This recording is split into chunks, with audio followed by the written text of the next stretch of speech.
Hello, my fellow humans, and welcome back to Scatter Love Tarot. It's your girl coming at you with another pick a card reading. We are all here sharing this human experience together, and this is a safe space to show up as your highest, most aligned, loving, authentic selves. We do things differently here on this channel, so with that being said, if the message does resonate with you, it would mean the world to me if you were to like, comment, and subscribe below.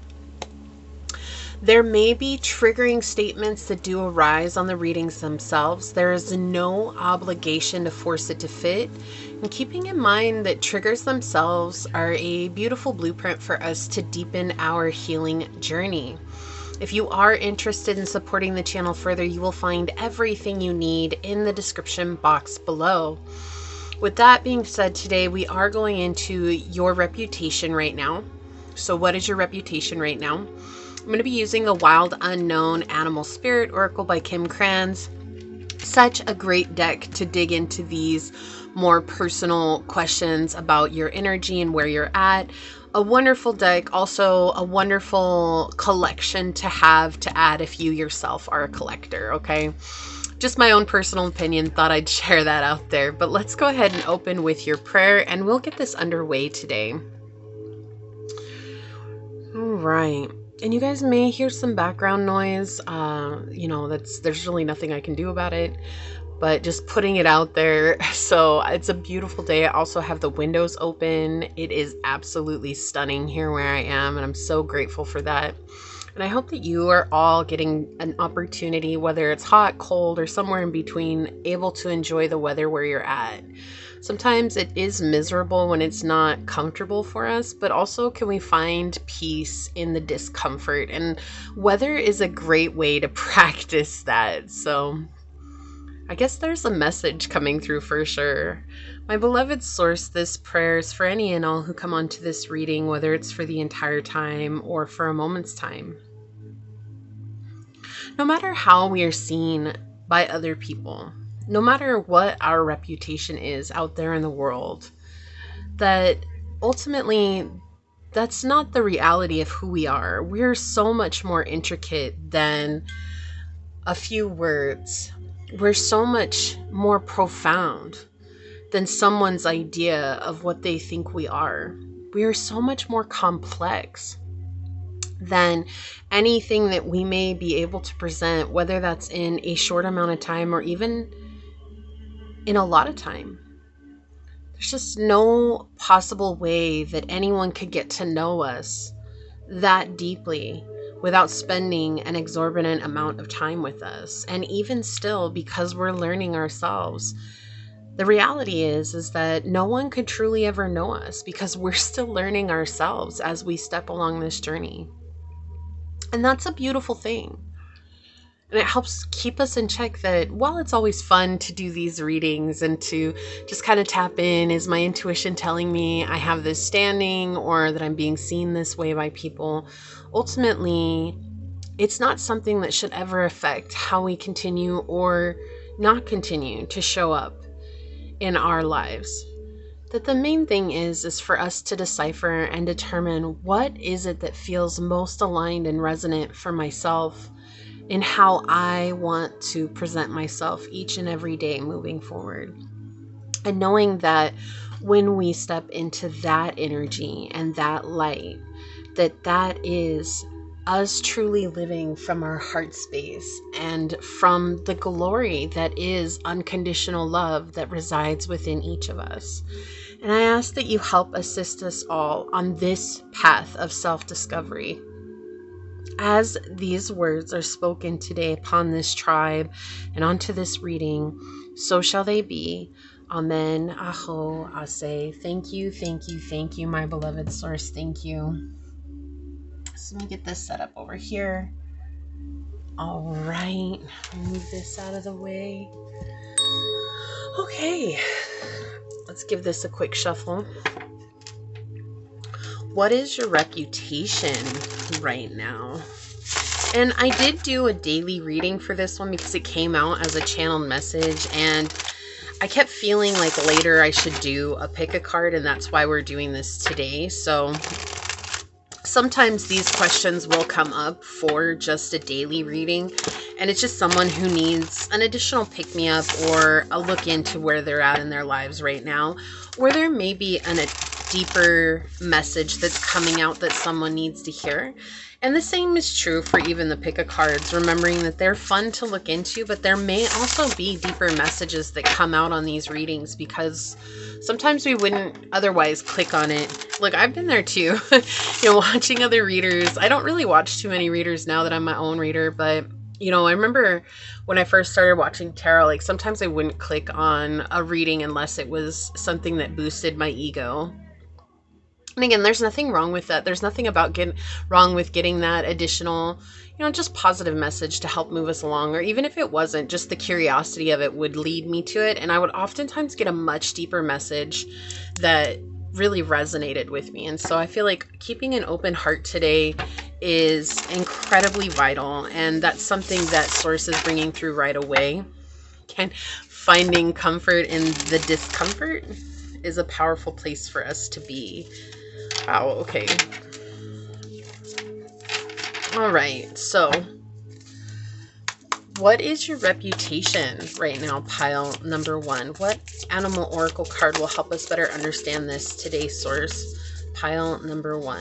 Thank you. All right, pile number 2. What is your reputation right now? Whoa, right away. Thank you. And pile number 3. What is your reputation right now? What oracle card will help us better understand this message today? Thank you, Source. All right, collective energy. Ooh, okay, so collective energy is the Tiger. And also this card, for whatever reason, because it has the moon here over the third eye, it always makes me feel like the priestess card, the high priestess card, or in Tarot Marseille, what is called the Popess. And it's just that very intuitive energy. But there's like an intuitive prowess right now that is surrounding your intuition, where you're just very, very in tune with everything that's going on around you, with how people are showing up. You're able to decipher the types of energies that people have, whether that's online or in person or just in general. Like, you're getting an intuitive nudge about someone, and it usually is correct. And that's actually your reputation right now. Like, people are like recognizing, whoa, I can't pull one over on them. Like, they know exactly where I'm coming from, or they're really looking deeply into my soul. And I don't like that. That kind of irks me, or that irritates me, because I can't hide this part of myself any longer. Or you're feeling the good natured sincerity that's coming from someone, and they feel seen, heard, and understood. And they're like, wow, they get me. I love that they get me. I love that they see me, that they understand me. And there's this energy that's following you right now, where no one, and I mean no one, wants to upset an apple cart with you. They're like, if I try to pick a fight with them, it's just gonna be far worse for me down the line than if I just let sleeping dogs lie. Right? And so with it being the white tiger, this is also feeling like a rarity. Being able to tap into this energy feels like a rarity. And part of it is just through the journey and through your practice and your presence and your rituals and your routines, you've strengthened this intuitive muscle. Right? It is a muscle. And if we're not working it out, use it or lose it. And the same is true with our intuition. The same is true with any of the gifts that we're being given, right? Whether that's an artistic gift, a musical gift, a physical gift, an intelligence-based gift, a savvy gift, whatever it is. It's like, if we don't use it, we lose it. It doesn't mean that we can't build it back up when we put forth the effort. But most people, they're not using their gifts in that way. And so they lay dormant. And that's what you have basically awakened, a sleeping giant that's been within you, dormant for some time. And so your reputation has shifted, quite possibly from someone that was easy to easy to lie to, maybe easy to pull one over on, easy to hide things from, easy to get to do what someone wanted to, like easy to manipulate, right? Like I feel like many of you were in people pleasing energy, or I feel like many of you were just trying to stay so safe and secure with yourself that it wasn't that you believed everyone. It was just like the security of trying to be safe instead of getting hurt kept you repeating old patterns and cycles. And those old patterns and cycles have been something that you've come to face and to deal with head on, and almost like hunting your prey, right? Each time a pattern arises, you're stalking in the tall grass, like, or in the jungle, right? It may look like a maze to everyone else, but to you, you're honed in and you know exactly where it is that you're going, and you're going to attack that old pattern, that old belief style head on and face it and either heal it or eradicate it and put something new there. It's almost a very satisfying feeling for you now. And so your reputation lies with the shadow work, or the healing, or the mental aptitude that's coming through now. It's your ability to truly dig into this deeper self meaning. It's not about everyone else. It's a very solo journey. And while tigers can reside with other tigers, a lot of times you see them even like at the zoos, or in like, you know, I don't know if you have the wild cat sanctuaries, but if you've ever been there, like they might have a couple of tigers in an enclosure. I went to one where they had 3 tigers in there, but all 3 tigers were like at different sides of the enclosure, and the enclosure was huge, and they had this overlook, and they had one that was sitting right underneath the glass right there, totally lounging and stretched out as far as you could. And the path that we got to walk on went right next to this glass, and the tiger was watching us and, you know, moving its tail, but it wasn't scary or anything, which I'm sure being inside the enclosure would be super scary. But it was amazing to see how they were all very solitary, like taking care of themselves, loving themselves, and honoring themselves the way that they felt they needed to, right? There was nothing about the outside world that was affecting them.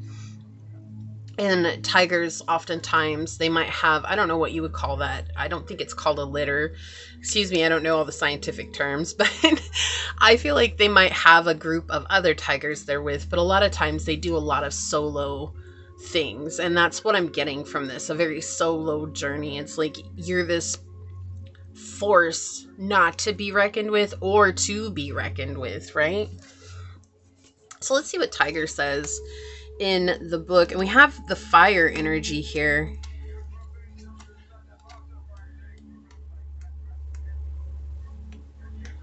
Yeah, the fire energy.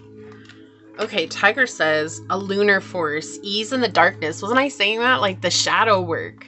That's the thing that was coming through the most here. Feminine energy. It's soft, it's receptive, it's a prowess.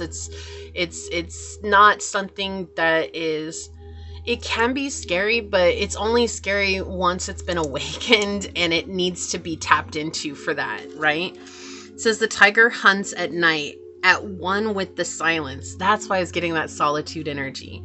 Fearing nothing. This card reminds us to take in the wild darkness, to allow the lunar forces to soothe and heal our spirits. Sensuality, receptivity, and devotion are all heightened in the midnight hour, and the tiger takes advantage of these boons. Spend some time in silence this evening, drinking in the potent calm. There's nothing to fear in the stillness except the awakening of your own power. And didn't I say there's like you awakened a sleeping giant? Whoa, what a cool confirmation that is. So we have when in balance, you're passionate, strong, and sensual. When out of balance, you tend to be overstimulated. And to bring into balance is the practice of trataka, which is candle gazing. So, and that's also just a side note here, if you candle gaze, if you don't know about the practice of candle gazing and how it can help us decipher where our energy ends and another begins, candle gazing can absolutely help energetically feel where your energy ends and where another's begins, so that if you're a very acute empath, so that you're not absorbing everybody's energy, because as an empath, that's something that can happen. So just a side reel here, pointing that out. But what a powerful message as a collective message to come in.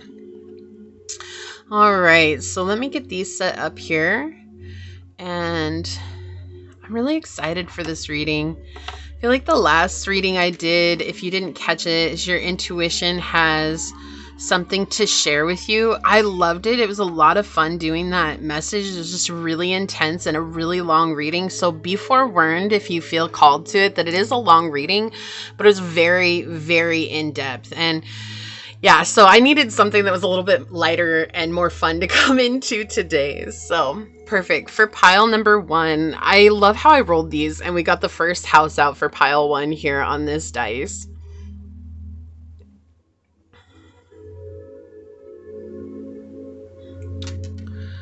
Or we have this arrowhead for you to choose from.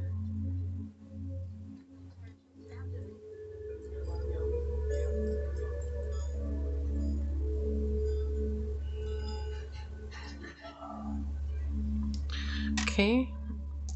And pile number 2, we have this dice with Capricorn on it. And this is something that I was just called to pick these 3 dice. And so Capricorn, this doesn't mean the pile is just for Capricorn. It can be for anybody. But if you're drawn to it because you are Capricorn, that is perfectly okay. Just something additional to choose from.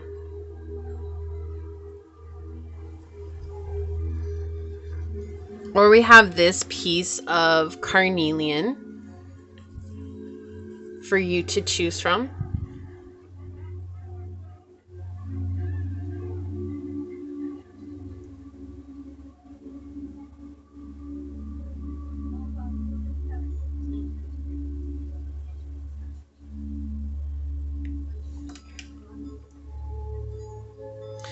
In pile 3, we have this dice with the North Node on it.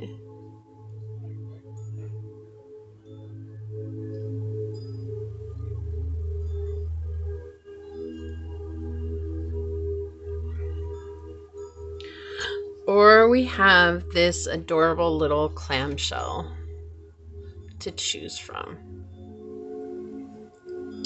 And I don't remember where I got this. I want to say it was in California, in Carlsbad Beach.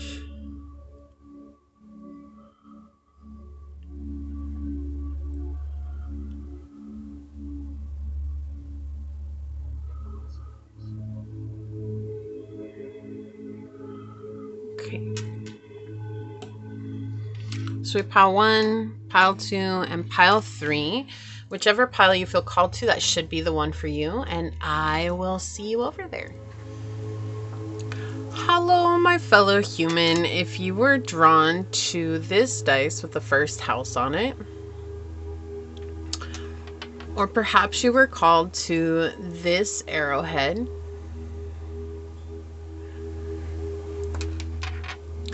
or maybe you were drawn to this card during the shuffle, this is going to be reading on what is your reputation right now. We're all here sharing this human experience together, and this is a safe space to show up as your highest, most aligned, loving, authentic self. We do things differently here on this channel, so that being said, if the message does resonate, it would mean the world to me if you were to like, comment, and subscribe below. Triggering statements may arise on the readings themselves. Remember, there's no obligation to force it to fit, and triggers can be a beautiful blueprint for us to deepen our healing journey. With that, know that your time and your energy are a true gift and a blessing today. And let's go ahead and get started and find out, what is your reputation? Pile number 1. Source, what would you like to share with us today? Pile 1. What is your reputation? Okay, yeah, so definitely looking in, we've got, You got the first house, and we've got Scorpio energy and Saturn. You know, this is an interesting matchup here because it feels like you're very hard on the outside, or you might appear very hard, or feel almost at times like you're not very approachable, but you're also incredibly mysterious. And there's this energy where it's like people want to get to know you, but they almost have this fear of approaching you. Like maybe you have a reputation right now of not letting people in or holding people at arm's length, or just you're very quiet. Like you don't answer questions. People might ask you personal questions and you might give the dreaded one-word answer. But I also feel like you are someone that mirrors a lot of people. And so it's like if people are asking you the question, right, it's not about the right answer, it's about the right question. So the questions that they're asking are getting the answers that are meant for that question, but it's not the answers that they're looking for. And that could be what is irritating them or making them feel like, I just can't with pile number one. But also, you're very much like, I feel like when people notice you helping others, like you're very helpful. You are someone that will go out of your way for people, and you've experienced a lot of hardships. And so your reputation is right now that you're someone who has had a lot of life experience, and that you share that. You also are someone who isn't afraid to traverse the darkness. And that could be anything in life with shadow work. That could be also getting to know people's darkness. Like you don't want these little frou-frou conversations. Oh, what's the weather like? You're like most likely going to ask somebody, what was your hardest trauma? And that's going to leave people on edge because it's scary, right? That is something that is scary to answer, when, especially if they haven't done the work to learn that themselves.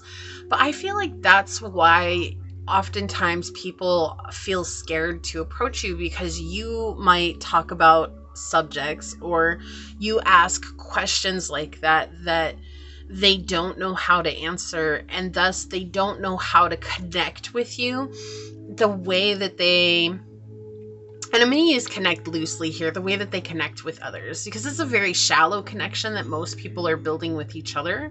It's not a very spiritual connection. That doesn't happen as often as I would like to see it happen. It does happen though, but I feel like people want to have a deeper connection with you, but you exude this power of knowing oneself. To know thyself is mastery in this world, and you are in the process of learning everything you can about yourself, which, just on a side note, if you didn't catch the prayer or the collective reading at the beginning, both of those might hold deeper messages for you, pile one, and they're both timestamped down in the description box if you feel called. There's no obligation, okay? And I feel like that's the thing. It's like you just have this very powerful aura about you because you're so sure of yourself, and the reputation is power and intimidation and a little bit of overwhelm, but it also comes from the experience that you've had. And I also feel like sometimes your reputation is, oh, pile one is difficult to deal with, but it's not that you're difficult to deal with. It's just that most people aren't willing to walk the path of shadows. And because you walk the path of shadows, it's like you wearing that on your sleeves. You've integrated your shadow. It's become a part of you. You're not trying to hide from that like everyone else. So there might be things that you've done in your life that, you know, everybody has this, that you've regretted or that you're not proud of or that you wish you had handled another way. And you're aware of that rather than trying to run from that. Like, let me bury that in the furthest closet that I have in my psyche and never look at it again. You're the person that's knocking on the door like, hey, come out. I want to see what you are because I need to understand you so that I know myself. And because of that, it gives you a very deafening energy to people who don't do that and people who are wearing masks. And that also creates a situation where you see the truth behind their masks. So when you see them and you look into their eyes, you're recognizing their darkness right away. And that's what also I feel like the reputation of you being difficult is coming from, is because people cannot hide themselves with you, even though they have become masters at hiding themselves from people who aren't looking. You are looking with eyes wide shut. And I hope that makes sense. And it'll make sense to the people who need that. But that's exactly what's happening right now. And that's your reputation. And it's like you're on a different level than so many. And it's a very powerful energy. It's also something that people maybe have tried to...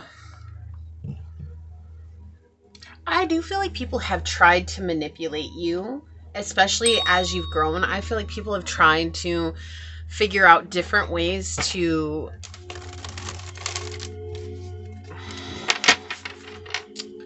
find a weakness. But for you, because you've owned your weaknesses and you don't see them as weaknesses but potential opportunities for growth, no one has a back door into your energy any longer. And maybe that's why you suffered so much, is because at one point you felt like your weaknesses were true weaknesses, and that left you on the chopping block in a lot of ways for people to take advantage of you in many different scenarios. And coming to terms with that has given you an edge over people who are like that. And I do feel like, unfortunately or fortunately, depending on how you look at it, Pile 1, that you, no matter what you do in life, like, you'll be surrounded by people who are in that energy, because you're meant to trigger them to what it is that they've been doing manipulatively in this world. And the only way for them to be triggered is to be presented with someone that they're unable to trick, or they're unable to manipulate. And it leaves them trying to figure out a new way to it, but it's like you're mirroring it back to them in their own shadow, and that scares the living bejeebus out of them.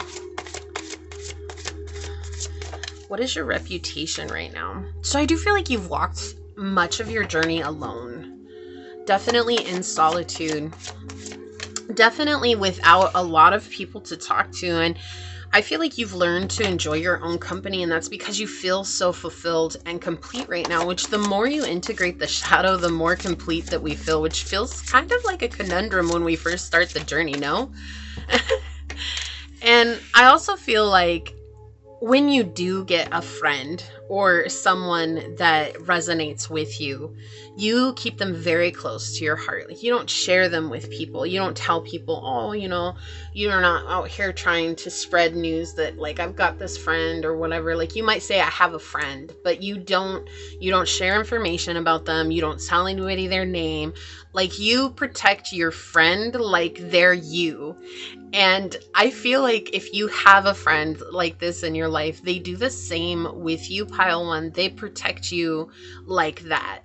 You know, they don't talk about you to people. They may say, oh, my friend, they do this, or, you know, I was talking about this with my friend, but they also haven't shared your name with others, and they haven't, you know, they haven't passed on anything, you know, of pertinent information. And I feel like it's because they recognize the pain that you've gone through, and they recognize that within themselves, and they feel like you have helped them heal parts of themselves that they otherwise would have been struggling with for a very long time. And they're very grateful for that, even if it was hurtful, even if it was painful, and even if there was suffering attached to facing those parts of themselves. They're incredibly grateful for you. Yeah, okay. We've got the Four of Wands here. Very spiritual energy, very active energy as well. I'm shoring up old habits. Like, I'm basically closing out old accounts that don't need to be open anymore just because they're full of zeros and have no benefit to the journey, right? And so that's exactly what you're doing here. And that's the the reputation that you have, is that you're closing out old accounts.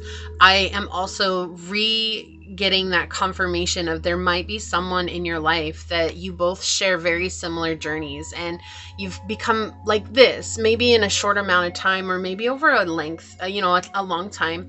But there's someone here in your journey that's very much with you through thick and thin. Like, they got your back and you got their back, and there's a lot of loyalty there, and you both have experienced very, very similar journeys, very linear journeys that have given you a shared kindredship. I also feel like this is just reminding you that it's a spiritual journey, and it's a spiritual connection that you're looking for, especially with the Four of Wands here. It's something that's deeper than the physical. You've always been looking for something that's been deeper than the physical, but that's not something that just pops up everywhere you go. And so that also is on your reputation, that you're very hard to connect with. You're very hard to build that connection with, which we got with the dice, the Sun in the reverse. Tons of Leo and Aries energy coming in here. If I can pick up the cards. Okay. Yeah, incredibly spiritual. You're someone, and if you guys hear background noise, I apologize. Family is home, and this is a very small unit. I live in an RV, so it's a very small unit, but hang with me, and I thank you for your patience. So yeah, this is something that's incredibly spiritual. This is something that is, there's always been an option for you. There was an option for you to go the path of what everyone else was doing just to fit in. And I feel like maybe in the past, that's exactly what you did. You tried to fit in. You tried to do things the way that people wanted you to, or the way that people said, this is how life is lived. And your reputation before was that you were easy to coax. That's the word. You were easy to coax into things. And now you're not, because you stepped into this very powerful energy, this very big shift. And you have found peace with facing it head on, whatever it is that comes your way. And your reputation is that you're not someone who is easily going to roll over, because you're no longer tied to the material world like so many people are.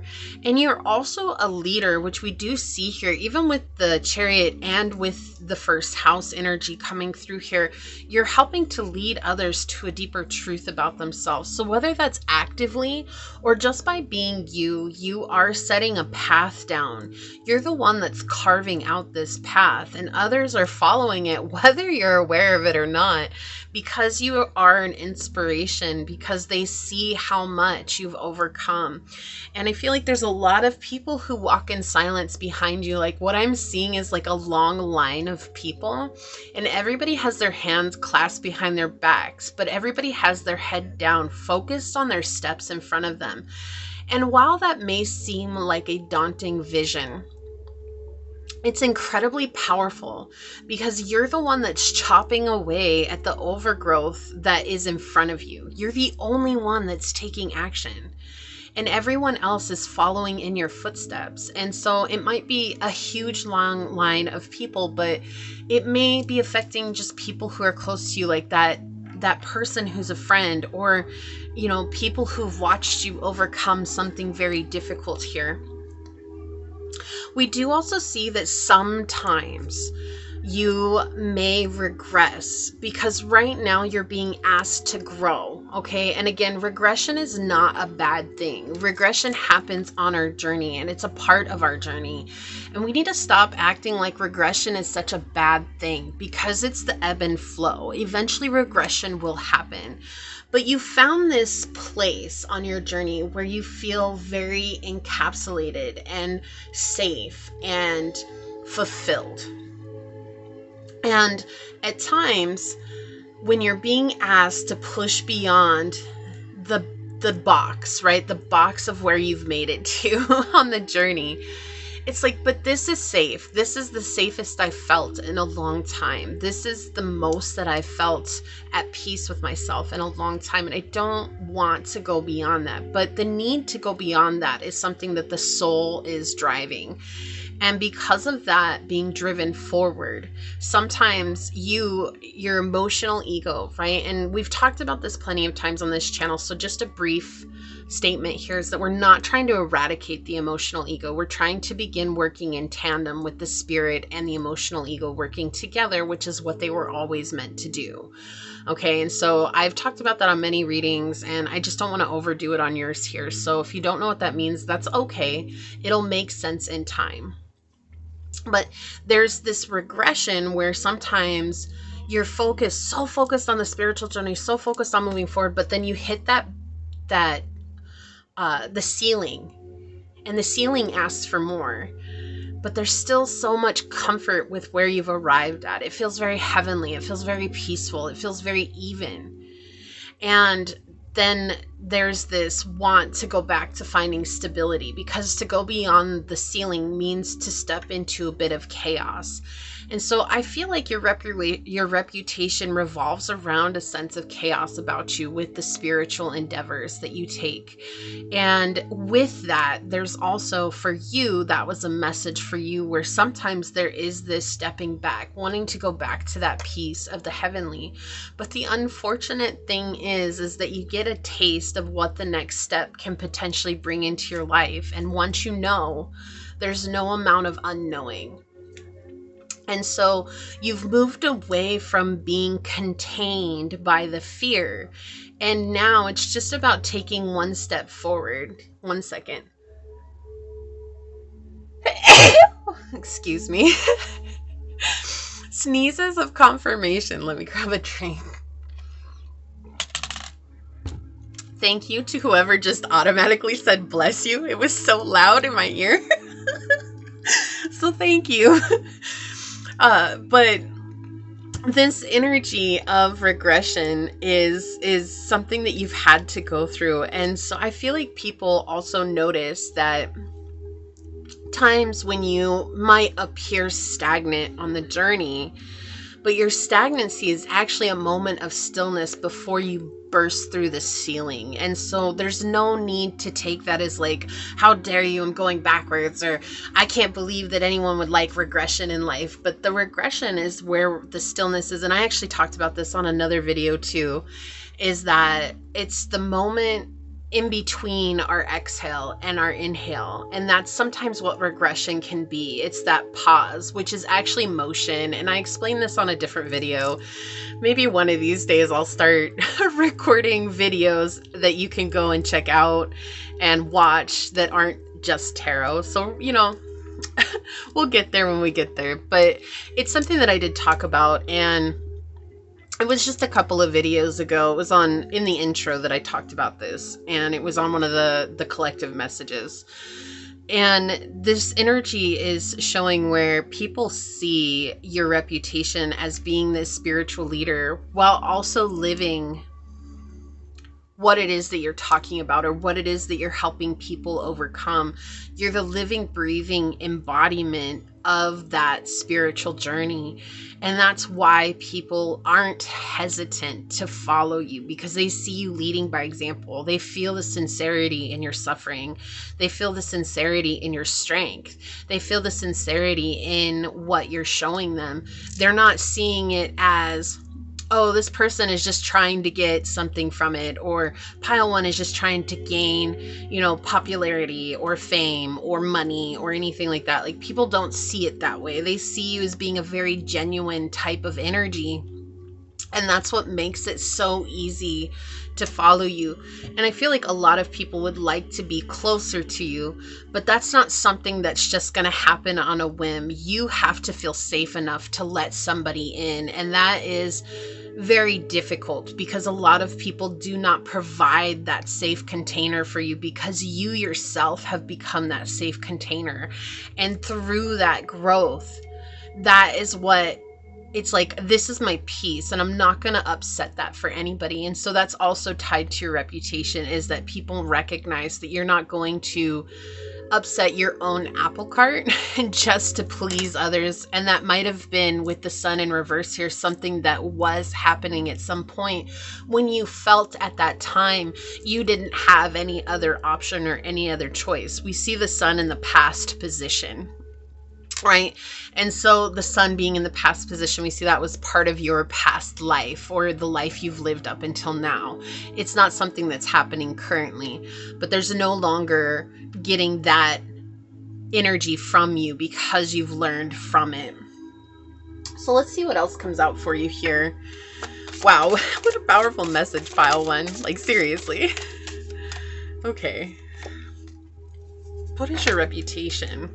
Yeah, I love this. Ancient wing. Dare to be the first and dare to be different. That's exactly what you're doing right now. You're daring to be different, to not follow the crowd, to stand out, to not be afraid of what it is to stand out. I feel like I want to get two of these. The Radiant Sun astrology cards. Okay. So on the bottom of the deck, we have Jupiter and Leo. Publicity, yeah. So with the 5th house, we also have Venus and I'll show this in just a second. We have Venus and Leo that flipped over as well, which is affair. So with publicity and affair coming out, there's this energy, a lot of 5th house placements, a lot of people, again, wanting to get close to you, but also seeing that popularity, seeing that people want to have your energy. They want to be in that spotlight, right? They want to be in that spotlight with you, but they recognize that that's not something that they can have. And with Venus and Jupiter here, I feel like a lot of people, like, your reputation is that you're actually loved by a lot of people.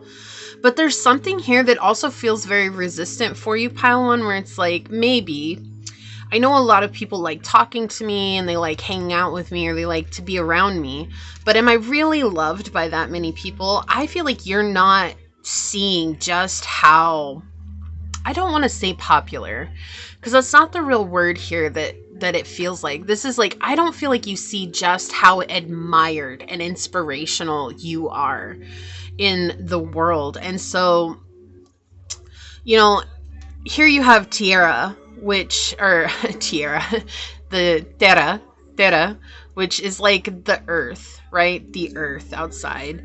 And so there's this energy where it's like you may be connecting with people from all over and not realizing it. There's a lot of diversity with where you're at, which also would be indicative of the 5th house. And just being able to connect with others, right? Being that leader, also having this sense of childlike nature around you, having a lot of fun with what you're doing.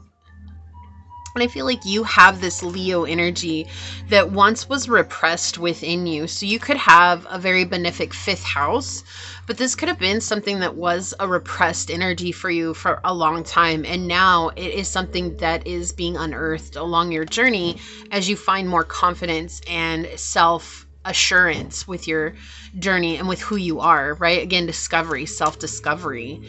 And through that, you are now really truly admired and loved by so many people. And I feel like there's almost like this fear of being accepted by others. I'm going to leave this out because I feel like it wants to be seen. Again, it's like, even before, you were someone who stood out. Even if that wasn't what you were going for, even before in your past, you were someone who stood out. And now you're moving into this future where you're still standing out.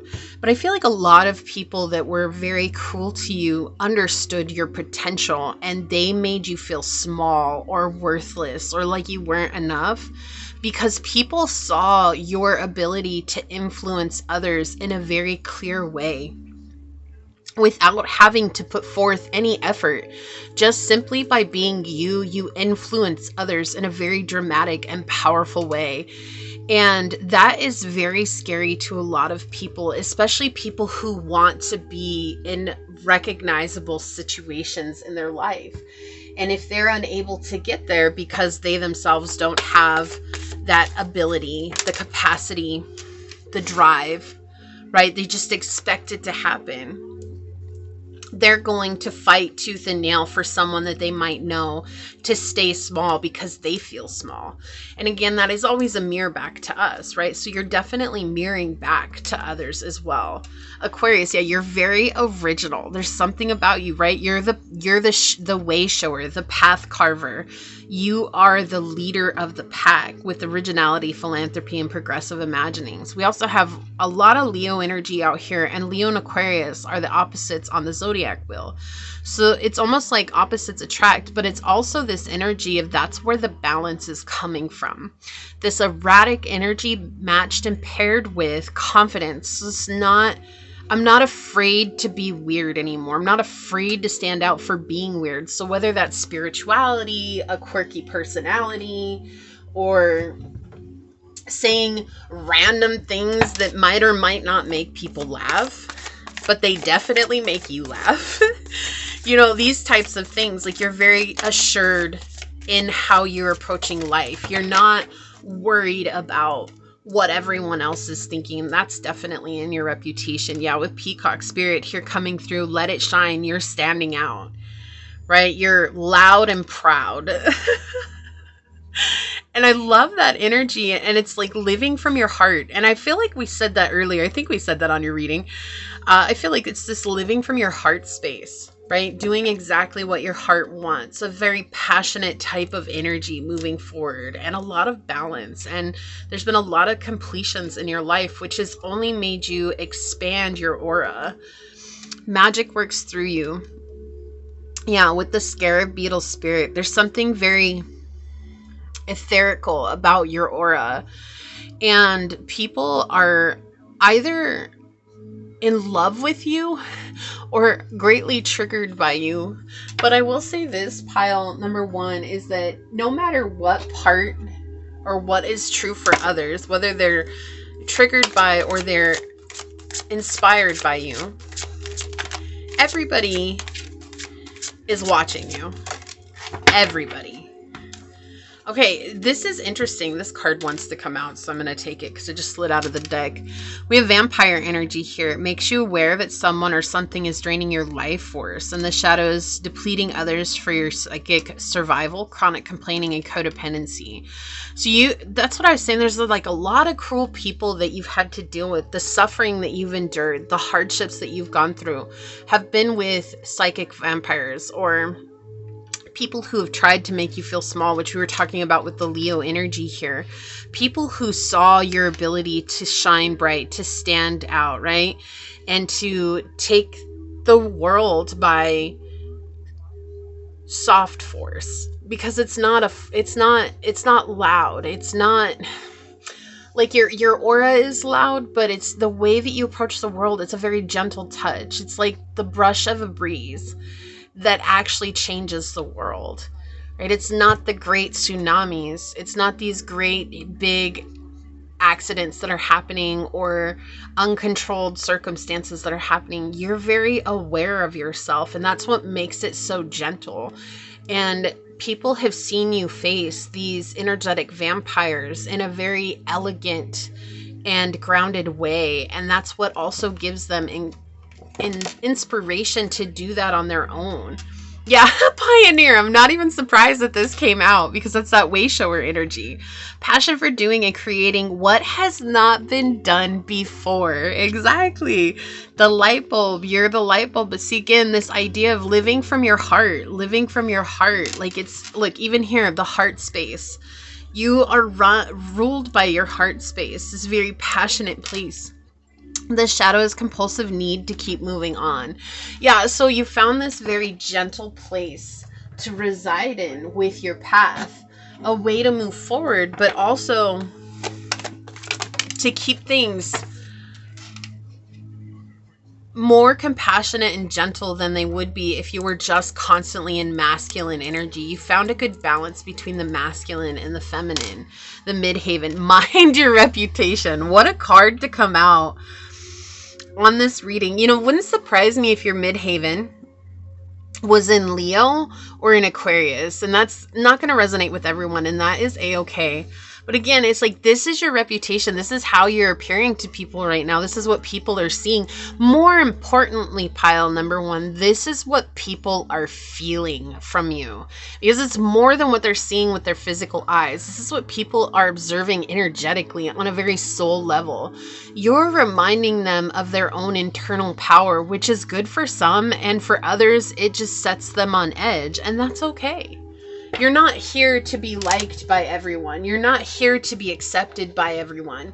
You're here to find your authentic self. Let that be the guide to the people who are meant to be in your life and wanting to support, love, and appreciate you for who you are. And you're doing just that. Space. Yeah, so you give people the space to be who they are. And I feel like that's something too. It's like that mysterious edge. You're very hard to get a response from. Like, everything that you do, it's like, if people are trying to push your buttons, they can't find the button to push to get a reaction from you, because you let them show you who they are. And that's that space that's coming through, and that's part of your reputation. And you're like, oh, you can't get one over on pile number one. Like, you ever feel people like, I just wanted to make you jealous to see if you cared? Like, I feel like you've dealt with a lot of people from that type of energy, and it doesn't have to be jealousy, right? It's like, oh, I just wanted to make you mad because you make such a cute face when you get mad, or I just wanted to irritate you because I love seeing you turn red. It's just so different for you, or you know what I'm talking about, right? I feel like that's the type of people that you've dealt with. They always wanted to get a reaction from you because the reaction had some meaning for them, some deeper meaning. Oh, if pile one's jealous, it means they actually love me. And for you, it's like, why the heck would you go out of your way to make someone feel jealous? Like, that doesn't even make sense. Jealousy is not love. Jealousy is possession. But people have somewhere along the line confused jealousy with love. No. Because all jealousy does, and again, it could be anything. It could be anger, it could be fear, it could be control, it could be anything that you've dealt with, but they're really focusing on jealousy right now. And I feel like the only thing that jealousy does is okay, what's the word that I'm looking for here? It reveals a person's insecurities about themselves. That is all that jealousy does. Okay, so we had follow that flipped out from this. Follow, instruction, instigation, and faith. You have a lot of followers, and I feel like that's the thing. Like, they see you and they're trying their best to understand the steps that you're taking, even if you're not sharing all those steps. Like, they're trying to live the way that you do. They're trying to do the same things that you do. Okay? Yeah, hurricane. Didn't I say the tsunami? Like, that's the thing. I feel like a lot of people feel like you're going to come in with this mass destruction, because you could. If you really wanted to, you could cause destruction. And trust me, I feel like anybody in the world has a right to cause destruction. It is probably you, pile one. It is probably you. You probably have a right to come in and cause mass destruction and chaos and hurt and pain the way that you've been given in your life, but you don't. But I do feel like there's a lot of people waiting on the edge of their seat, wondering if the eye of the storm will ever come. Well, the eye of the storm has long passed, because you become the eye. Not the storm, you become the eye. With eyes wide shut, watching from the third eye. You are the eye. The storm is everything that they think it needs to be. It's not what you are. You just keep doing you, pile one, because it's a powerful place to be at. All right, so we've got Honey Guide. Benefit from the harvest of knowledge and sustenance that cooperation brings. That's the thing, and I feel like you're in this place now where you're like, who's for me? It's not about everybody and their mom. It's about who's for me now, and trusting that. 7th house, yeah, profound relationships, intimacy, and romantic partners.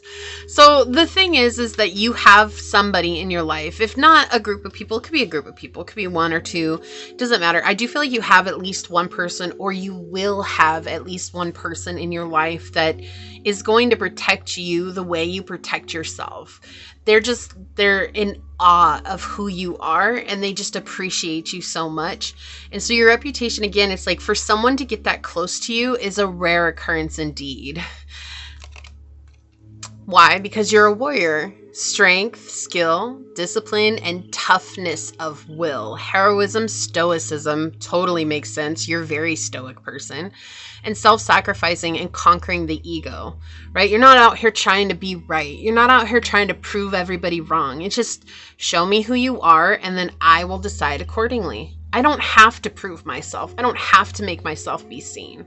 Right? And then we have the shadow is trading ethical practices for victory at any cost, indifference to the suffering inflicted on others. And I feel like that's the shadow that you've been dealing with a lot in your life, just like the vampire energy here. A lot of people have just inflicted a lot of suffering on you without recourse or without worry about what it was causing in the long run. And that's what's made you so stoic in some examples, in some situations. And that's okay. Like, there's nothing wrong with being stoic.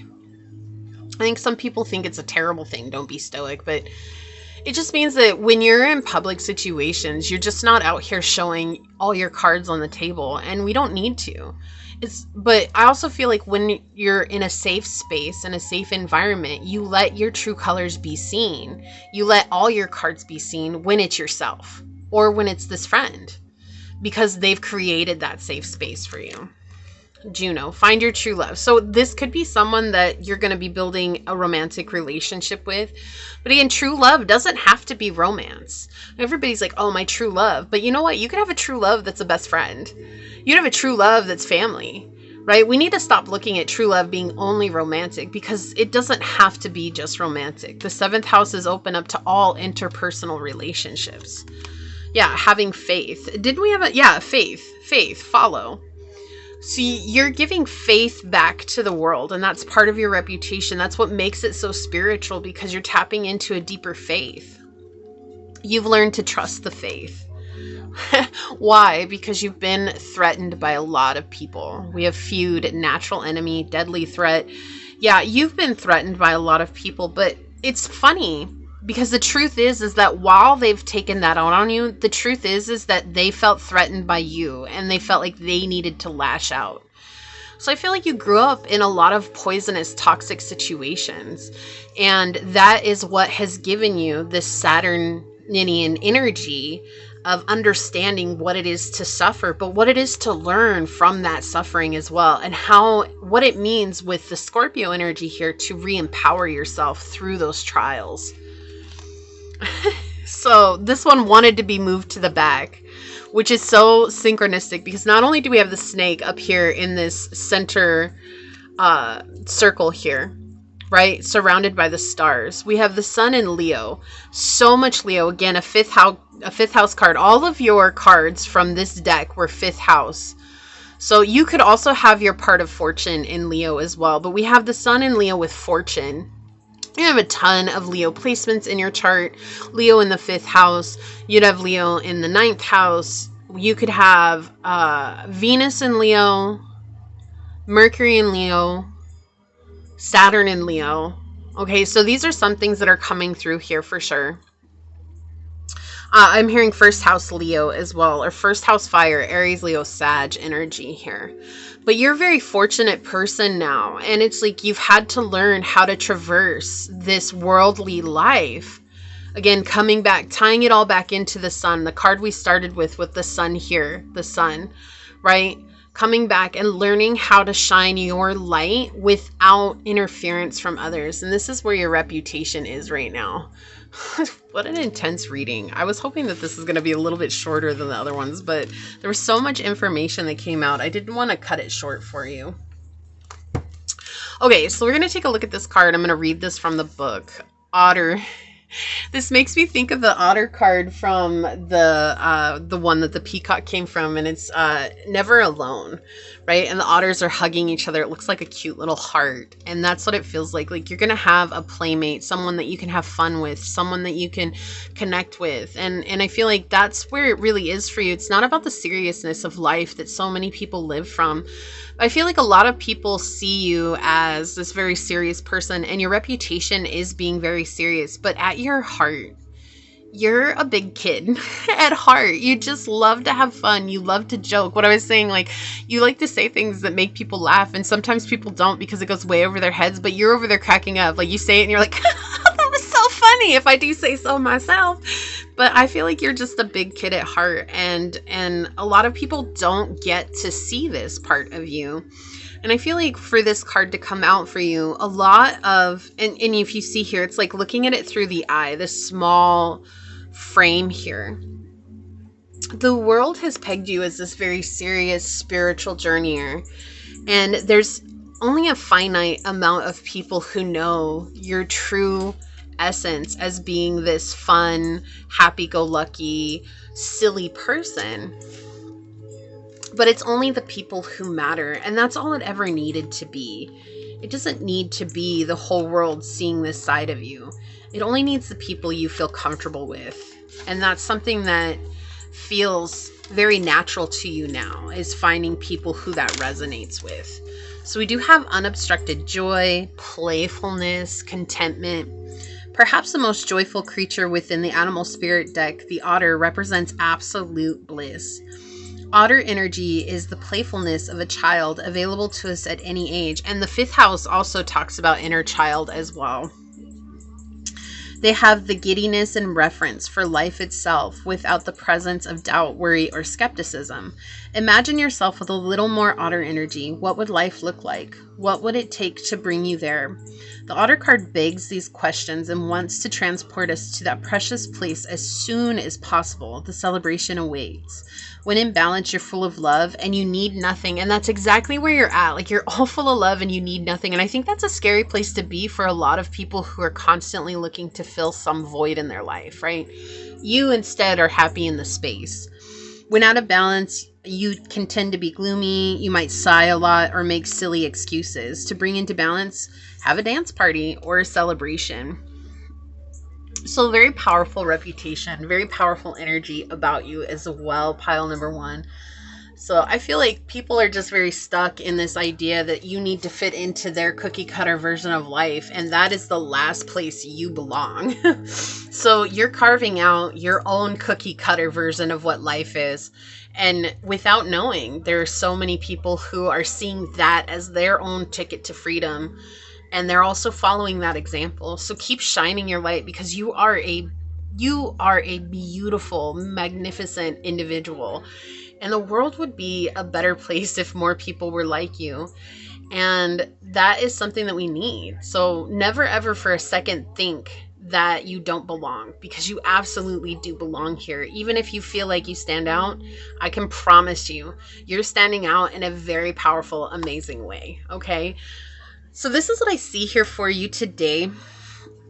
If you feel like this was your reading, leave the little dove emoji down below and say, my faith has brought me freedom. Freedom to express myself and to protect myself in the most accurate ways. And if it resonated with you, it would mean so much to me if you were to like, comment, and subscribe below. And if you're interested in supporting the channel further, you'll find everything you need in the description box. So with that, I'd like to take a moment to thank your guides, your spirit messengers, your angels, source, and my spirit guides for coming together to give us this very powerful message, pile number 1. I'm truly honored I got to connect with you, and I'm so glad to have you here. And with that, stay human. Bye. Hello, my fellow human. If you were drawn to this dice with Capricorn on it, or perhaps you were called to this piece of carnelian, or maybe you were drawn to this card during the shuffle, this is going to be your reading on what is your reputation. First, we're all here sharing this human experience together, and this is a safe space to show up as your highest, most aligned, loving, authentic selves. We do things differently here on this channel, so that being said, if the message does resonate with you, it would mean the world to me if you were to like, comment, and subscribe below. Triggering statements may arise on the readings themselves. Remember, there's no obligation to force it to fit, and triggers can be a beautiful blueprint for us to deepen our healing journey. If the message does happen to resonate, it would mean the world to me. I think I said this, but I'm just going to say to have you like, comment, and subscribe below. And with that being said, just know that your time and your energy are a true blessing and a gift today. And I apologize if I said that twice, but I feel like there's this energy. First things first. I do have a channel message for you, but first things first, if you do hear background noise, just know that I have family home today. And so this is a very small trailer. I live in an RV, and so that is not something that I can control. So bear with me, and I thank you for your patience in regards to that. And the channeled message that I was getting, it was funny because when I was first starting, I kept feeling this distraction coming in. It was like something where you are constantly distracted, and that's a part of your reputation. Like, oh, pile 2, they can't stay present. I feel like that's just kind of how people are. It's because if people I'm sorry, I'm laughing because it's just kind of funny that people would say that about you, because I feel like the truth is if people aren't on the spiritual level where they can entertain you spiritually, or that they can connect with you even on an intelligence level, you get bored and you're doing your best to kind of bow out of the situation. It's like, okay, what am I doing here? What is the purpose of this? What is going on? I was actually just showing a video that I watched not that long ago about people in, I think she was from Norway, and she talked about how people in Norway, they don't understand small talk. And, like being from America, that's all we do in America is small talk. And sometimes it's just really, really pointless. Why are we talking, and we connect with people in so many different ways. But I think she was saying, she's like, just doesn't make sense to people from Norway because we want conversations to have a purpose. But I actually feel like that's kind of the energy that you're in. And so people have this energy or this idea of your reputation being, oh, pile number 2 is easily distracted. They're not present with the conversation. And I actually feel like you're incredibly present with the conversation. But there's at some point, it's like the tipping of the scale where you're like, what is the point of this conversation that we're having? Because at this point it just feels like you're wasting time, or it feels like you are just trying to complain or to emotionally dump on me, and I need to get out of here. And you're oftentimes finding creative, unobtrusive ways to bow out of conversations that just aren't that interesting, which isn't a bad thing.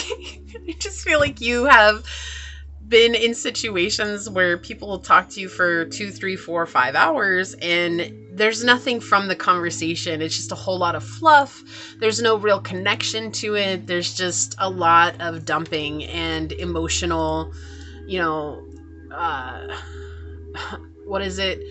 Emotional vomit, right? Or word vomit that's happening. And you've had to learn how to really cut back on giving your time to people and what it is that you give to people because of that. So that was the energy I was getting at the beginning here. Let's get into it and find out. What is your reputation, pile number 2? Source, what would you like to share with us today? What is your reputation, pile number 2? Okay, so yeah, we have the 6th house. You just don't have a lot of patience. Capricorn and Venus. So the Virgo and Capricorn here, it's like, actually Virgos are incredibly patient, right? Capricorns tend not to be. Capricorns are all about what it is that they're working on and focusing on and building. Like, they're very impatient. Or I feel like there's a lot of routine that goes to your life. And so when people are looking at your reputation, they see you as a hard worker. Everything revolves around what it is that you're building. But you're also incredibly abundant because of that, or you have a lot going on for you because of that. And you're someone that's also very magnetic. And I feel like a lot of people are drawn in by you. Like, oh, pile number 2, they're so easy to talk to. They're so easy to approach. But then they get really distracted. And then I'm not even sure if I've overstayed my welcome or not. And I feel like sometimes you're like, yeah, you've really overstayed your welcome. But I'm not trying to be cruel to you. And I feel like you're still maybe at that part in the journey, or you had been not too long ago where you're at that part in the journey where saying, okay, well, thanks for stopping by, I gotta go, like that's a boundary for you. And that might have been something that was really uncomfortable for you for some time. And so you're either just learning that, or you've just learned that, and you may be a master at it now. And this could be an earlier part of your journey. But I feel like that's something that you've been really working on and continuing to try to work on, because some people will just take up your time because they like sitting in your energy, because it is calming. It is a very calming energy, but it's also inspiring in a way of inspiring the want to get things done. So you might have a lot of people who share their dreams with you, or what it is that, they feel like most productive at, because you seem like a very productive person, pile 2, which if you have a lot of Capricornian placements in your chart, you would definitely be incredibly productive, especially if you have a lot of Earth. You might have an Earth trine as well, or you might have Taurus, Virgo, Capricorn in your majors. So like the 3 majors, your sun, your moon, and your rising sign. Or have Capricorn and Venus, or Virgo and Venus. Or a lot of Mercury placements is coming through as well. But there's this energy where you're very focused. And also I feel like, if people don't catch you face to face, it might be incredibly difficult to get a hold of you, because you don't see the purpose in putting what you want on hold to go and entertain other people. I mean, you probably have your friends that you hang out with, that you like to hang out with, but I do feel like there's a lot of people that try to connect with you outside of your friends, or maybe old connections that are continuing trying to like, hey, come hang out with me. Hey, you don't need to work so hard. Hey, you don't need to do that. Or hey, there's other things to life. And you're like, yeah, I understand there's other things to life. That's why I'm working now so hard, so I get to enjoy those things. And you do get to enjoy those things, but you enjoy them with the people that you determine are worthy of your time, which is a good thing. I feel like you're just a very blunt person as well. There's this energy that's coming through where it's like you just don't really beat around the bush much, except for this thing with the people pleasing of not knowing how to bow out of a conversation. Okay, so they're showing me like you might have a hard time saying goodbye on the telephone, or just saying goodbye in general. And that could come from a variety of things, like trauma from childhood. That could come from having, and again, we're moving into some sensitive energies here, and that's okay. Just keeping in mind as we're moving forward, that could come from having lost someone very close to you, and the grief of goodbye is something that weighs heavily on your heart. And so goodbyes, I feel like, are very challenging for you, and people have had a tendency to take advantage of that in your life, and it has caused a lot of exhaustion for you, because it's a trigger because of the trauma connected to that. But also it's like you're out here trying to formulate the plan and the goal that's going to take you to the place that you want to be, and that is at the forefront of your mind. But while you might be very blunt when it comes to other things, or like telling people the truth, or saying what you need to say, I feel like saying goodbye is still just there's just that trauma that's attached to that, or there's some sort of heaviness that's attached to just ending something very quickly. That could even come from a relationship that was ended very quickly. And just knowing that it's okay. Practice makes better. There's no such thing as perfect, right? We're not trying to perfect anything. We're just trying to get better at something. And so it's a really, really interesting energy coming in with the dice here already.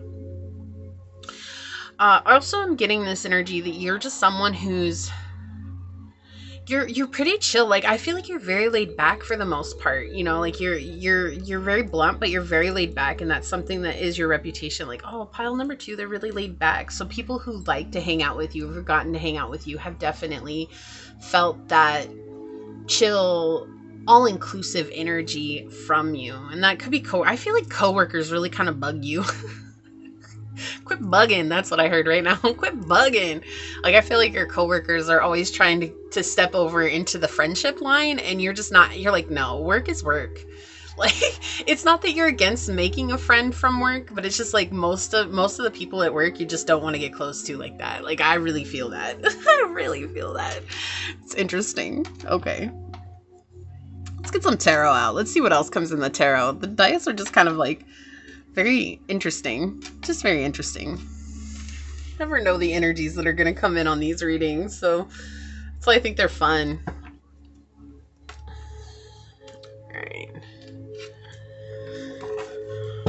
Yeah, you are better at setting emotional boundaries, and you do work really, really hard.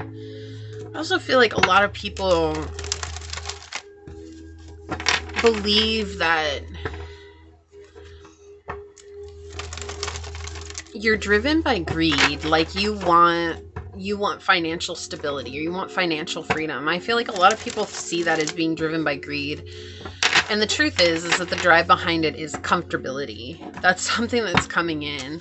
I also feel like some people, especially when it comes to work, your reputation is not to be messed with. Like when it comes to like the ideas or the work that you're doing, like don't mess with pile number 2 because you don't want to go down that road. Yeah, there's a lot of anxiety with that.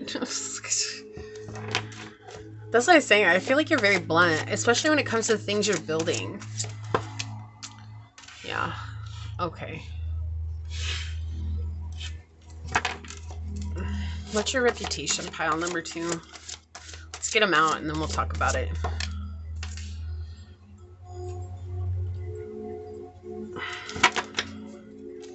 You're kind of like a conundrum.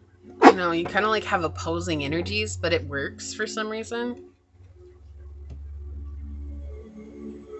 This is interesting.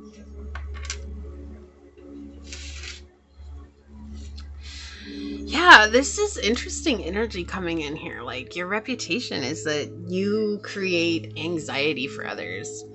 Or, you know, it's not like you're going out of your way, but like it's just, again, that direct energy that you have, it creates a lot of anxiety for you. And I feel like, not for you, for others. And I feel like that's the thing, like that not being able to say goodbye, there's so many people who've taken advantage of that. And that's why you're really trying, like this could have been one of your really big patterns that you were trying to rewrite. And patterns that are etched on us from childhood or even from something that's incredibly traumatic like that are often the most difficult ones to change. And it's easy for us to have a win in overcoming that pattern while also the next time sliding right back into that pattern. And I feel like that's just something to acknowledge. Like, don't beat yourself up if that's something that still continues to happen. That's just a part of the process. Like, celebrate every win and give yourself grace for any time that you fall back into an old pattern. That's just the journey, right? And I feel like there's this energy where people feel at times, or like your reputation is like you're a lost cause. Like, we're never going to get into pile number 2's circle, or they're always going to be focused on work, or they're always going to be focused on building. Like, that's the most important thing for them. They can't go and have a good time. They can't go and have fun. And I don't understand why they won't just let go of work or school or, you know, the things that you're building, hobbies, maybe. Whatever it is that you're putting your time and your energy and your effort to, why can't they just let that go so that we can go further with our journey, so that we can build things together and so that we can be a part of that? And there's a lot of anxiety around you as well, like having to start over. So I feel like there's people here that you've had to cut ties with, and they're mad because they feel like they have to get to know you all over again. Like, your reputation has changed a lot. Like, that's why it feels kind of like a chameleon. Like, there's no real pinning it down, because the people who feel like they have it pinned down or that they know exactly who you've turned into are people that the next time that they see you or the next time that they connect with you, you're already vastly different. And most of these people are feeling hopeless. They don't feel like they can connect with you. And that's the main thing here. So it's just that you're very selective. And yeah, I feel like this is an interesting energy. Woo, okay. Yeah, this is interesting energy here. This could be an ex as well coming in. Like, this ex could be trying to get you to come back. But I also feel like this could be at work. Like, there's somebody that, like, you moved into an authority place and where at one point you didn't trust yourself, or you were very self-conscious of your abilities, right? And you oftentimes self-sabotaged. That people believe you're still in that energy. Oh, they're going to give up. Pile 2 is going to give up. They're not going to keep going. They're just going to give up. They're going to let the hardships of life determine how they show up. Eventually, they're going to stop doing what it is that they're doing. Eventually, they're going to turn back and become the person that has to feel small, or they're going to become the person that has no strength, or the person that gives up because that's what they've always done. They've always given up. And that's an interesting energy. This is somebody that you know, but we do have coworkers coming in here. Right? So for some of you, this could be coworkers, but for others of you, this could actually be people who have watched you have defeat along your journey. So yes, you're a very magnetic person. You have a very bright personality, a very bright aura, a spiritual aura around you, and people are always watching. But I feel like people are mostly watching for you to fail. I don't like this. I don't like this energy. So your reputation is that you give up. That's why I feel like you had to become blunt about certain things, or like why you decided you had to work on saying goodbye, like making it known that I have to end this now because I have things I have to face. I have things that I have to take care of. Because maybe in the past, like that was enough to get you to stop focusing on yourself, or that was enough to get you to you know, crumble and fall. So this could be old energy coming in for sure. Old reputation that's coming in, or this is the reputation that's been building while you've been working in silence. Because it's like no one can peg you. No one can say, oh, pile 2 is this. Oh, pile 2 is that. They're basing it on an old belief system. Especially if this is a Sagittarius and Aries, Gemini, Aquarius, Pisces energy here coming in. Right? Everybody has this idea that you're eventually going to fall from grace. Like you're only going to get so high before you just throw in the towel and say, obviously this isn't working for me. But the thing is that you've already made the decision that you're never going to give up. Woo-hoo-hoo, yeah, for the Emperor to come out. They're not realizing that you're building an empire, but you're doing it in silence. This is crazy energy. That's why this is so weird to me, because, right, even the dice is very...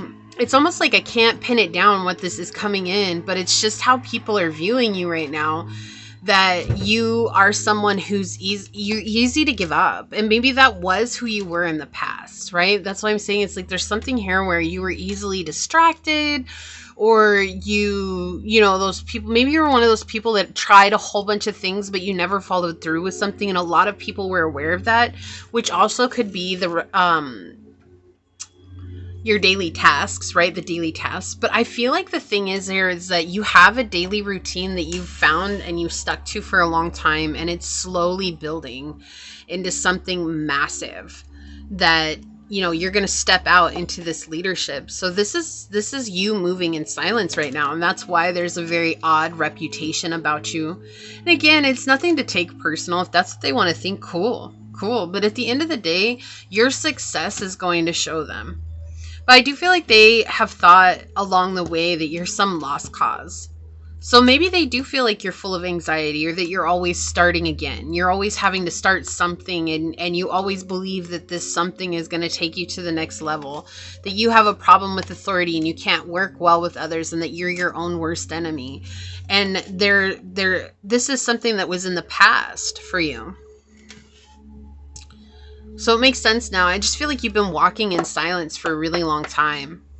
You don't have to tell people, because your success will speak for itself. And even if it doesn't, who cares? If you're happy, do you, pile 2. Do you. Don't let others' opinions of you or what others think that you're doing be what you become, because you're just letting them win. And I'll tell you what, I've said this on so many videos, and I'm going to say it again because I feel like somebody needs to hear it. At the end of the day, like, just say 50 years from now, you go back to those same people that didn't believe in you, and you tell them, you say, you know what, I chose not to chase my dreams because you said XYZ to me. The first thing they're going to tell you is they're going to wash their hands of it. Maybe they are pushing you to not follow your dreams, but the minute you tell them, you know what, I didn't do it because you said this to me, they're going to be like, it's your life. I didn't do that to you. You did that to yourself. Why? Because that's what naysayers do. That's what they do. They don't want to take responsibility for the part that they played. And instead of giving them that responsibility, it's showing to take responsibility for yourself. Now I know why I got the channeled message I got in the beginning. So if you feel called to, check out the prayer just before the prayer, the intro, the prayer, and then if you feel called to it, check out the collective reading. There might be more information for you there as well, and it's all timestamped down below in the description box. But now I understand, because I felt like there was going to be a pile on today's reading that was more of a message for whoever was watching it rather than what their actual reputation is. Because the thing is I feel like everybody has an old idea of who you are. And they're basing who you are now on that old version of yourself. But the thing is that even though you've always been this magnetic energy that people want a part of, no one has high beliefs in you. And that's sad to say, pile 2, but it doesn't matter. The only person that matters is you. Do you believe in yourself? Because life is really funny that way. You know, there's going to be people around us who won't believe in us, and they'll say really nasty things to us, and they'll try to make it seem like we're not capable when the only way that we'll ever find out is if we try. And you're trying, and I feel like you are doing the thing. But the reputation is that you have before tried and failed, and you've let that failure dictate how you continue to show up. But there's something here that there's like a deeper passion to it. There's something else that's happening here. There's some kind of progress that's being made, and no one's seeing it because you're the only person that's privy to it. Yeah, and it's interesting because there's been a stagnation on the journey, but there's also this progress. Like we have 8, 9, 9. No, we have 8, 8, 9, 10. So there is progress being made here. Right? And it's interesting because it's like the people who are judging you right now, they don't, like, why are they judging you? They don't have a life that you're wanting to live. They're not doing the things that you want to do. They themselves are also projecting onto you because of this. But even though there's been a stagnancy on your journey, even though there's been a slowdown on your journey, you've still never given up. But to the outside world, they're not seeing the progress because this is something that's very personal and internal. It's a very spiritual progress, right? Especially the star here. This is something that has to do with the spiritual realm, the heavens.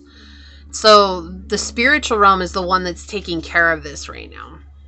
And I also feel like the spiritual realm is cleansing your energy right now so that you can invite in people who see your value and worth in a way that no one that's ever been around you has. And that's another thing too. It's like people that are saying these things about your reputation, or people who believe these things about your reputation, they are not valuing you and they don't have space to do so. Okay, they're just very empty themselves, and they're people who are looking for a way to make themselves feel better about their own misery. And if I can bring down a person while I'm doing that so that I'm not alone, then I'm going to do that with everything that I have. And that's what this feels like, you know? Is that right or wrong?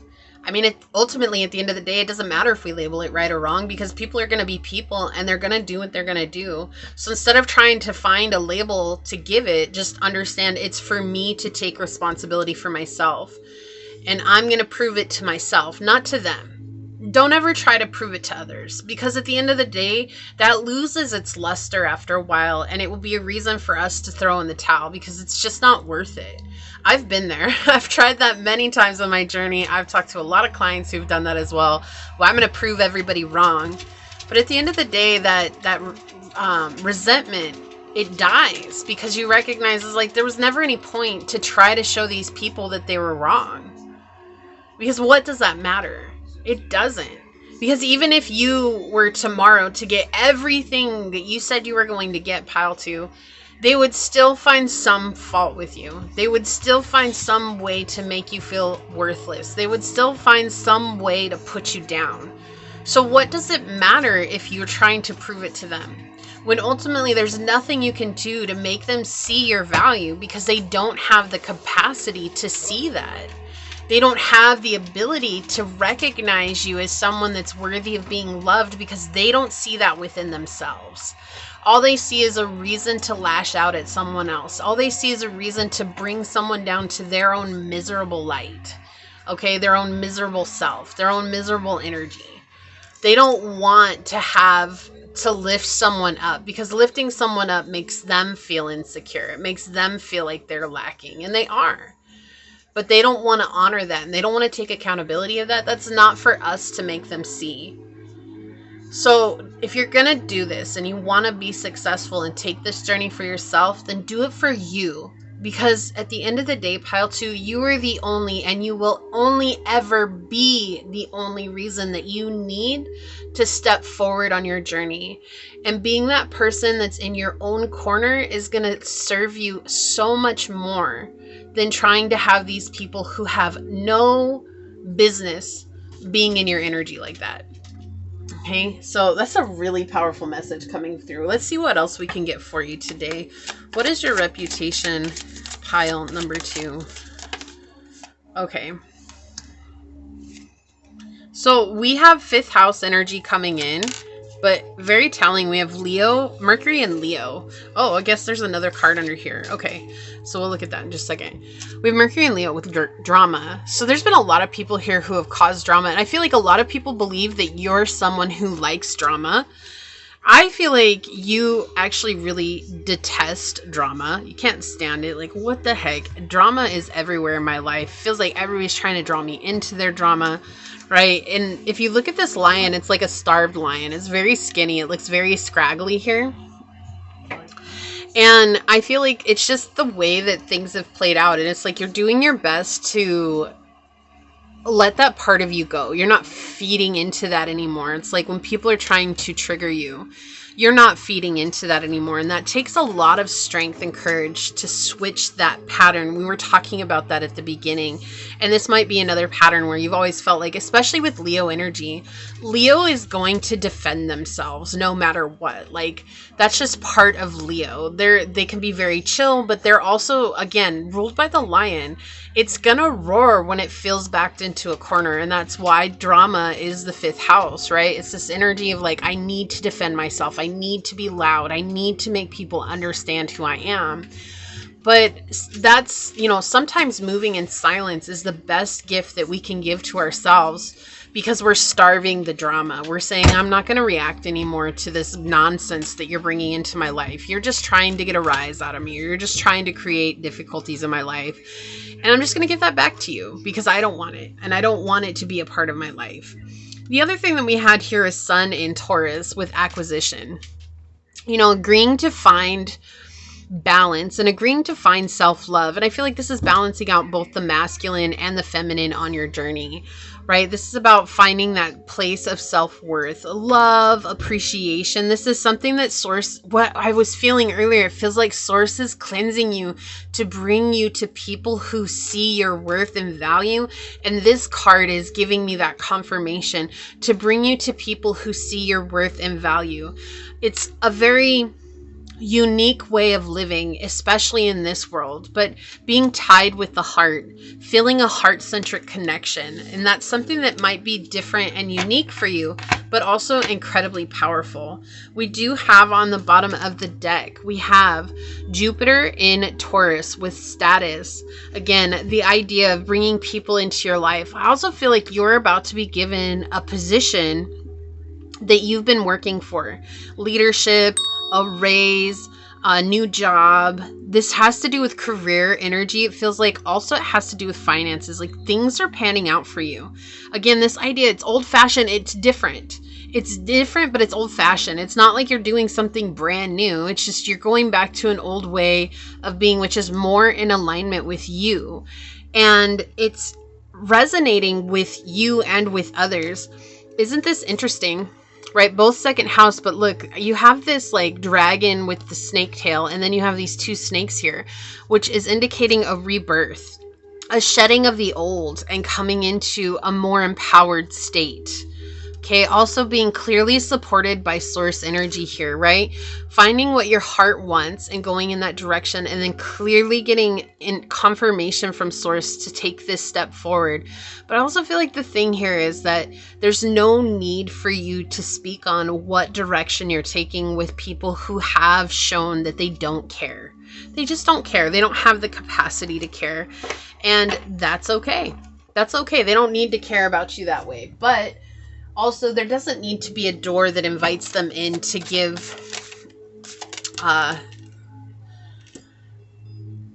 that toxic energy either. And we're oftentimes the one that has to choose to close that door, right? Because we can't expect someone who has shown time and time again they're incapable of closing that door. We can't just leave that power with them. We have to take that power back for ourselves. We have short-eared owl with inner peace and a sense of wonder are regained by immersing yourself in nature. So reconnecting with what is true, what is solid, what is fulfilling, what is peaceful for you. And I feel like that's something that's coming. And so I know that this isn't necessarily about your reputation. I do feel like for you, Pile 2, you needed a message of confirmation that while people might see you as the rebel or as the troublemaker, as someone who just doesn't have it together, honestly, Pile 2, you have a lot more in your life together than most people. So keep going the way you're going because you are achieving something. And eventually your success will speak for itself and you will never have to utter a single word to anybody that tried to drag you through the dirt. Yeah, house 5, passion, play, children, confidence, and creativity. So reconnecting with your inner child is important. That's where healing comes from as well. But also having that confidence in yourself. Again, you only need to have confidence for yourself and have confidence in yourself. That's the only thing you need. And that sounds very selfish, but that's where true healing and self-respect begins. And I also feel like what you're doing, where you're headed towards, is something that you're incredibly passionate about, and that speaks volumes, okay?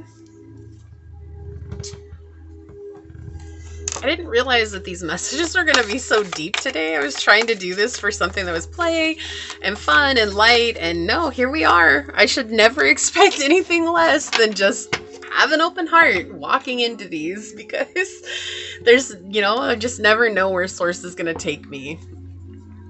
Yes, I love that this card came out for you, Pile 2. Sweet results await. With the bee spirit talking about receptivity, this equal give and take. You're being cleansed right now. So whatever anybody has to say about you, that is not the truth of who you are. Whatever your cred points, your street cred points are, they do not hold a candle up to the reality of who you are. Okay, so your reputation right now is in total dissonance with the truth of yourself. And that's perfectly okay. Let me tell you. Why? Because why do we hear that song?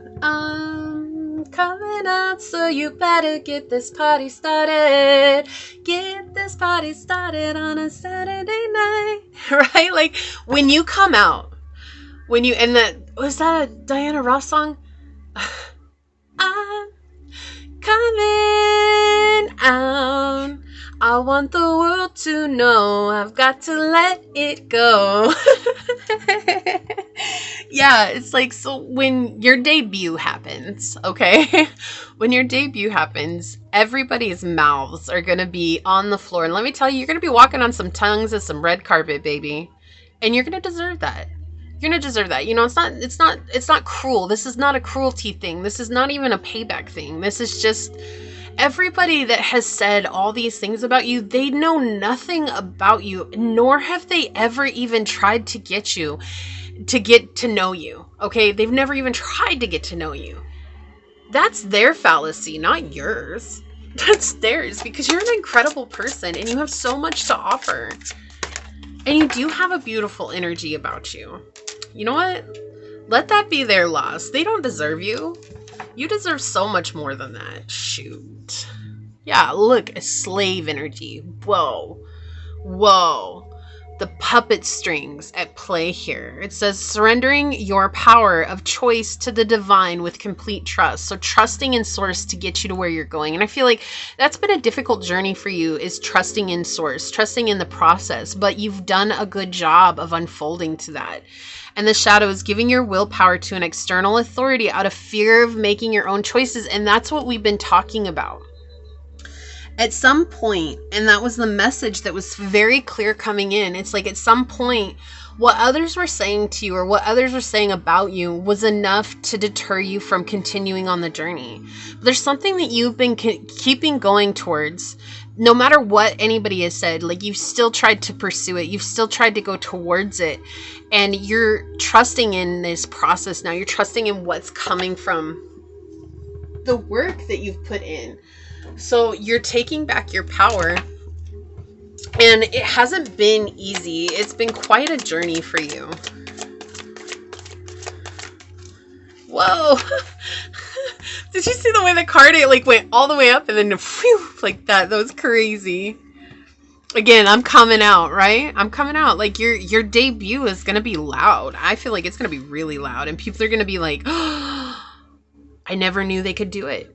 But also, I feel like this is, be wary of a lot of these people who tried to hurt you or who tried to bring you down. Because I'm going to tell you what, they're going to be the first ones that come running back like, oh, I knew Pile 2, or Pile 2 is my best friend. They're going to be saying some really crazy stuff, and you're going to be like, excuse you? I don't think so. Ain't nobody got time for that. Get out of here. Right? And don't be afraid to say that stuff. Use your blunt energy to say that. That's what I'm saying. Like, I feel like the more empowered you feel, the more real you're going to get with people.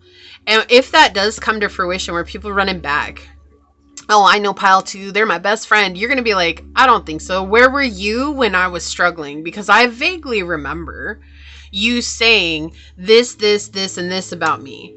Oh, you don't remember? Oh, that's all right. But you already showed me your true colors. You don't have to remember, because guess what? I didn't forget. And that's the only thing that matters, because I got my back now. So, bye-bye. Right? Like, I just feel like you're going to tell them like it is. And they're going to be like, oh, I can't believe you said these things to me. You're so mean. And you're like, is really the truth a mean thing? Is it really a mean thing? Come on now. Tell me. It's like that saying, the truth, even if it's uncomfortable or it hurts, doesn't make it wrong. So we have the first house with identity check. Yeah, you are a different person than what's being said about you. Okay, than what people see as your reputation. Because reputation is still how others are seeing us, or, you know, like it's the street cred that we have out in the world. But I feel like you've been in silence for so long that your street cred has just not caught up with who you are. 11th house, build your community. I feel like my dreadlock keeps wanting to slide into the frame here. It's just outside the frame. It's just so long, and it's like, yeah, I feel like, I don't know why I'm talking about that, honestly. It's just like sliding in randomly. Like, here we go. And that's what it's like, the difference of, and it's just one. It's just one that keeps trying to want to get into frame. I don't know if you can see it here. Yeah, there. But yeah, it's just trying to get into the frame here. It's like, hey, and so I feel like that's the thing. Like, you're just the one that's getting into the frame. You're the one that's going to be stepping into the spotlight.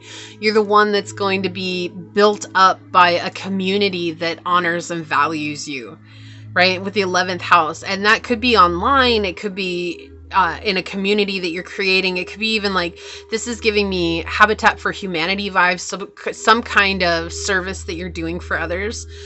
And that's how it's going to be. You're just going to slide in. Like, it's not going to be this overpowering, like, bam. It's just, you know, like, guess what? Pile number 2 has suddenly hit the big times. And then you're going to be like a household name, or you're going to be like really well known, or you're going to be like well known in the community or something like that. Like an author, right? Say you're writing a book. This is like an example they're saying here is like, if you're writing a book, everyone's like, oh, you'll never make it anywhere. No one makes it as an artist. No one makes it as an author. Like, everybody thinks that they can, but you don't have the talent to do that, or whatever it is. And then all of a sudden you're featured on Oprah as the book of the month, right? On her, what is it, the book club that she has, right? And it suddenly starts getting spread. Maybe not everybody watches Oprah, but suddenly everybody's like, oh my gosh, did you hear Pile 2? Right? So something like that. That's what this feels like. Yeah, we have growth coming out here. A lot of growth. You've changed so much. Good for you, Pile 2, because doing this type of work is very uncomfortable. It's very daunting and it's very overwhelming. And the fact that you stuck with it, that just goes to show how strong your character is and how strong your resolve is. So if no one's told you, let me be the first to say, and even if I'm not, I want you to know I'm truly, honestly proud of you, because this takes so much effort. And that speaks volumes about who you are, truly. Okay? Yeah, and you are protected. And I feel like that's what Source is saying, but there's something here that's on lockdown. Okay? There's something here that is on lockdown for a reason. So even if people are privy to your growth, like, they do not realize just how much you've had to evolve. Okay?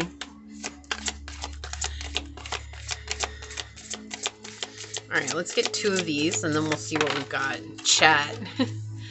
So somebody could be coming to offer you something with chat, exchange of information, disclose information, and inquire. But I also feel like this goes back to confirm what I was feeling like, just sliding into the frame, right? Where there's all of a sudden now there's this information that's disclosed, and pile number 2 is suddenly the CEO of this massive company, or they're the star of this movie or this TV show, or they're now this world-renowned author or this world-renowned speaker, or, you know, maybe you're not even shooting for that high. You don't have to be, right? But maybe it's now suddenly they're known by the communities, or like everybody that does this community service thing. Now your pile number 2 is a name within this community service. That's what it feels like. Okay. So we have memories here. Yeah. Again, confirming these are people who don't know you now. Old acquaintances, old debts, recollections, and prejudices. So incredibly prejudiced people coming in here. Incredibly outdated beliefs on who you are. These are people who have never taken the time to get to know you back then, and they don't take the time to get to know you now until they feel like they can benefit something from you. Forget that. Get out of here. Ain't nobody want that in here. That's the thing. We don't want that energy. We don't want that type of craziness in our lives, right? So a lot of this is projection of where these people are, and I cannot make this up. Jealousy on the bottom of the deck. What more do we need to say? There's gonna be a lot of jealousy too. When you slide into home base, baby, because that's what you're doing. You hit a home run and no one believed you could run the distance, and you're doing that. You know? Who cares? You might have hobbled in with a broke toe and a twisted ankle and a sprained knee and 2 twisted up arms. You know, whatever it was. It's like everybody's like, oh, pile 2's not going to make it. They're too injured. They don't know what they want. And you're going to slide into home like it's no thing. Okay, we got possessiveness, competitiveness, dependence, and paranoia. And I feel like a lot of these people that have an idea of, or who are saying what your reputation is, they've been competing with you. And that, you know, let them try, because you've left them in the dust a long time ago. This fell out of the deck. It was process. We have journey, growth, path, and experience.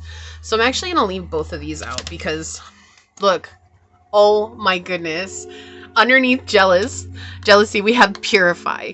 I'm not even going to show the rest of the words here because purify is the only thing that needs to be seen. What was I saying earlier? Source is purifying your energy. The heavens are clearing your energy so that you can connect with the people who are going to see you through to a new chapter in your life, that want to see you through to a new chapter in your life.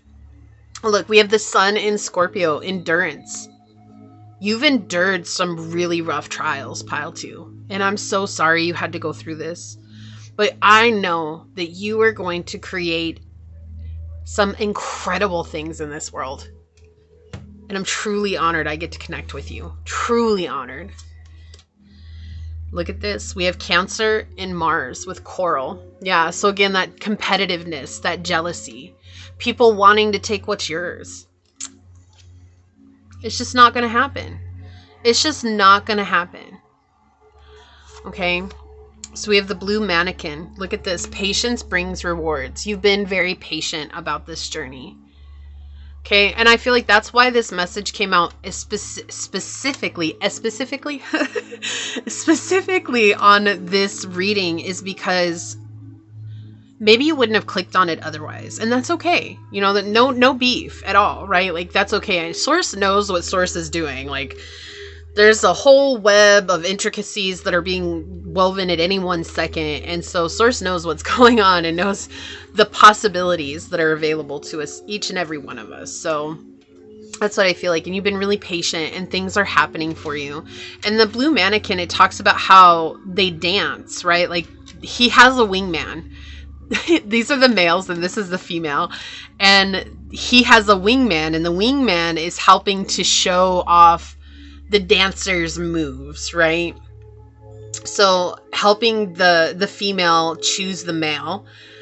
2 males show up, and the young male is the one that's helping the older male become well known. And that's what's happening with the blue mannequins. That's how they do their mating rituals.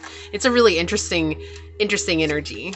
So we have Gemini, exactly. Curiosity, intellect, and networking. So your networking is about to go through the roof, okay? Yeah, sandpiper spirit, be playful. And I feel like Source is just saying, let go of this heavy energy that's been with you for so long. Yes, you were absolutely right. Yes, a lot of people had it out for you. Yes, a lot of people wanted to see you fail. Yes, a lot of people wanted to make you feel miserable. Yes, a lot of people had some really nasty, cruel, malicious, manipulative things that they did, said, and acted like towards you. But now is the time for you to reap the rewards for your hard work. Put down that burden. Don't carry it anymore. Go live your best life, pile 2, because you deserve to be free from that. And you deserve to really, really enjoy what it is that you're creating now. And love for yourself. The Midas and Miser. Interesting. We have entrepreneurial or creative ability to turn anything to gold. Delight in sharing life's riches. And the shadow is hoarding money, emotions, obsessive fear of losing your wealth. So you've been dealing with a lot of misers, but you yourself are the Midas. But also I'm getting this message of don't let that burn you in the end either, right? Because holding on to that resentment, and that's why we were talking about that, wanting to prove others wrong, that can be the burning of ourselves in the end, where we lord that over. Well, you said I wasn't going to do it, and now look at me. Like, I'm in the top 500 Fortune magazine, or, you know, like, I succeeded and I have the life that I want. Like, we go back. I'm going to tell you, that never makes us feel better. We might think that it does, but then afterwards, because it's not in resonance with our true selves, we feel guilty for it. And that guilt, it eats away at us. And that's why it's not worth it. It's just not. And I've been there. I have personal experience with that. I also have dealt with clients who've done that and had the guilt. It just becomes something that is so unbelievably heavy and overwhelming. And it makes this, it diminishes the effects of the success that you have. And you deserve to relish in that success. And that's why I feel like Source is saying this. So open your heart and trust that everything you went through, you absolutely did not deserve.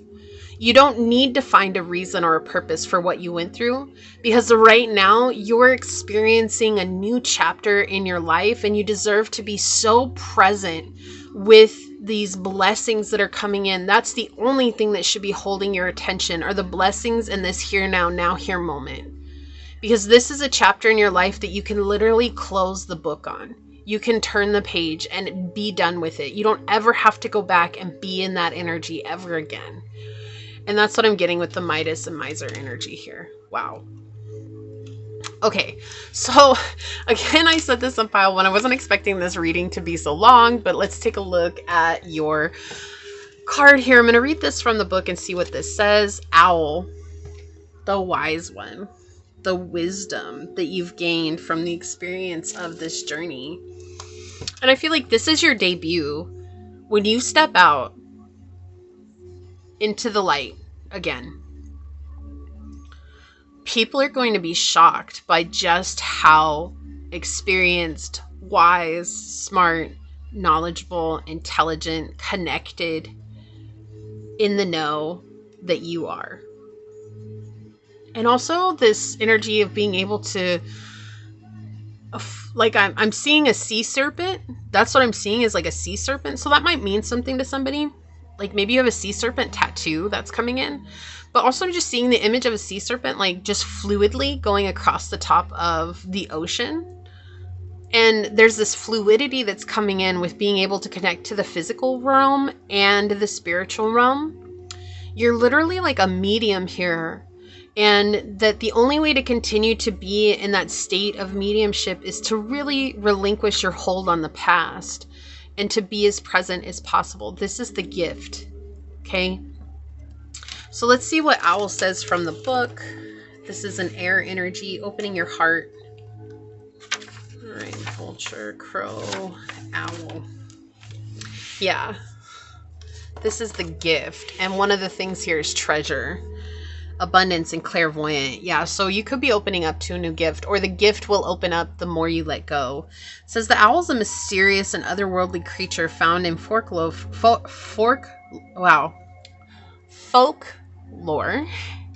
from east to west. And you got the owl. Didn't you get the owl on the bottom of the deck too? Yeah, you did. So owl twice coming in for you.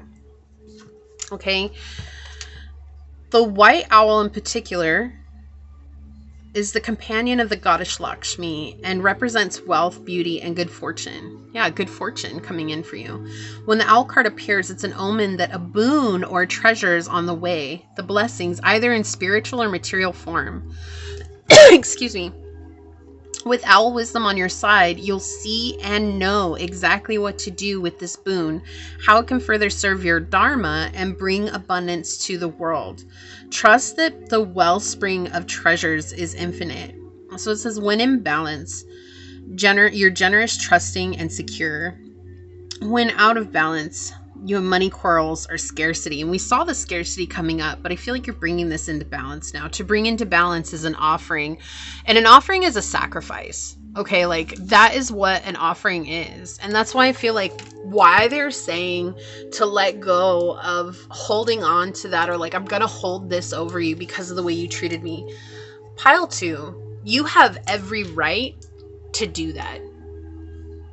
However you want. You really do. You have every right to make everyone that's made you suffer. You do. You have every right. I'm not giving you a green light. That's not what this is. I'm trying to validate how you feel. And what Source is saying is that when you give an eye for an eye, it only perpetuates that energy. It just becomes a cycle that we live in. And the sacrifice here is to put down the burden that's been on your shoulders for so long. It's okay to cry. It's okay to be angry about it. It's okay to scream your heart out right now. Because it hasn't been fair. But somewhere in all the unfair energy and situations that you may have found yourself in, you somehow connected with the most powerful thing that there was, and that was trust and faith in the unknown. And because of that, now you've opened yourself up to being a medium that walks in this physical realm, someone who touches both the spiritual and the physical at every one point in their waking moments, and even in their sleeping. And that's a gift that not everybody has. When you let down the burden of the fact that everybody treated you the way that you are, and you step into the truth of this here, now, here moment, saying, I get to live this gift every day. You don't have to ever suffer the way I suffered anymore. I'm going to have the discernment, the knowledge, and the know-how to walk away and to finally say goodbye.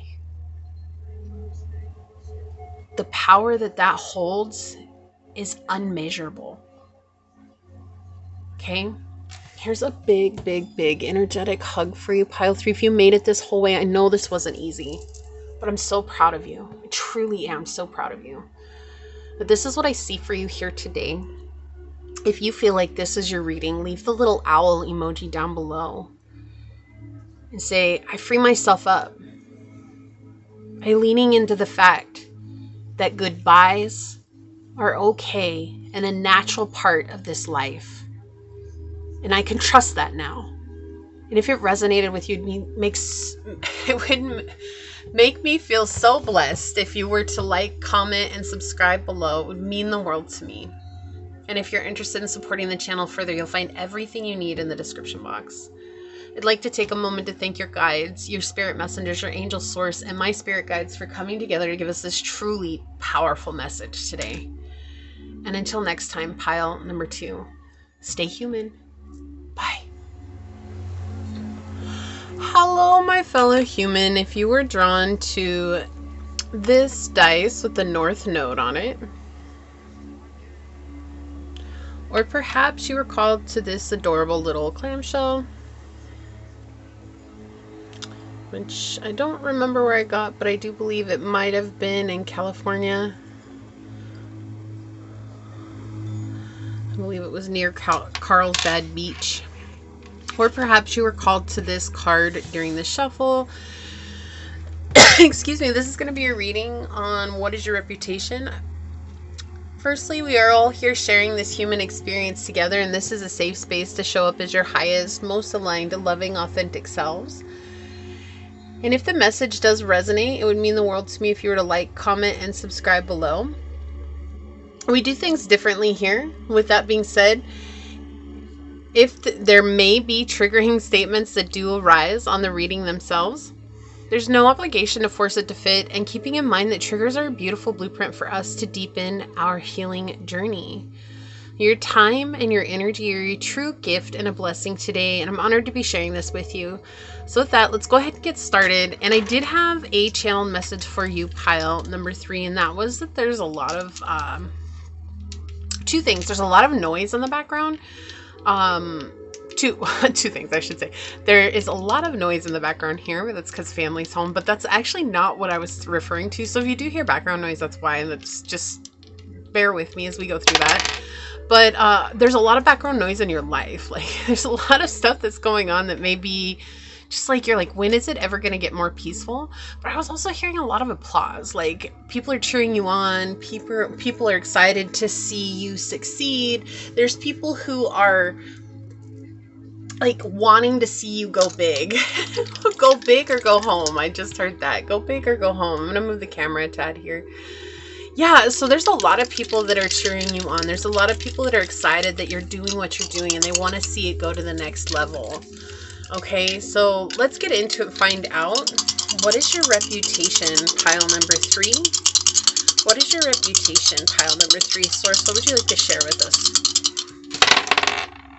I also feel like sometimes you might get tongue-tied, and people find that endearing. Like, they like that there's little flaws that you show on a daily basis. Like, you're not afraid of your flaws, but I also feel like sometimes you might get frustrated by them because it's like, oh, are you really just gonna come up right now? Like, what the heck? But I don't feel like you're like, oh, I can't believe I have this flaw. I feel like you're like, oh, okay, it's just totally showing up at the most inconvenient time. So something like where you're tripping up in your speech, or maybe sometimes you stutter a little bit, which it's like little things like that. Or maybe you say or ah a lot, and you've really worked with trying to get rid of that. I feel like a lot of people find it endearing, and it makes you feel more relatable. It's not to say like keep doing it like excessively or anything, but I feel like people just see that as part of your reputation and being very relatable. Like, you feel very human to them. You feel like somebody that they could get along with. You feel like somebody that they feel is walking in their shoes as well. And that makes it, you're not somebody that's out of reach. So like, if you're trying to share the spiritual journey, or if you're trying to share a healing journey, if you're trying to share a wisdom journey, the candle just went out, you are doing it in a way that others can really relate to and can integrate into their lives, because they don't see you as someone they need to put up on a pedestal, but they also see you as like the underdog they want to cheer on. Yeah. So let me get a new candle. I'll tell you what the dice is here. So we do have the 9th house, Gemini energy, and Mars. If I can pull this out. Oh my goodness. Hold on. Yeah, I think the candle overflowed into the bottom here. It totally did. Look at how weird it burned. Like, there's still so much wax in there.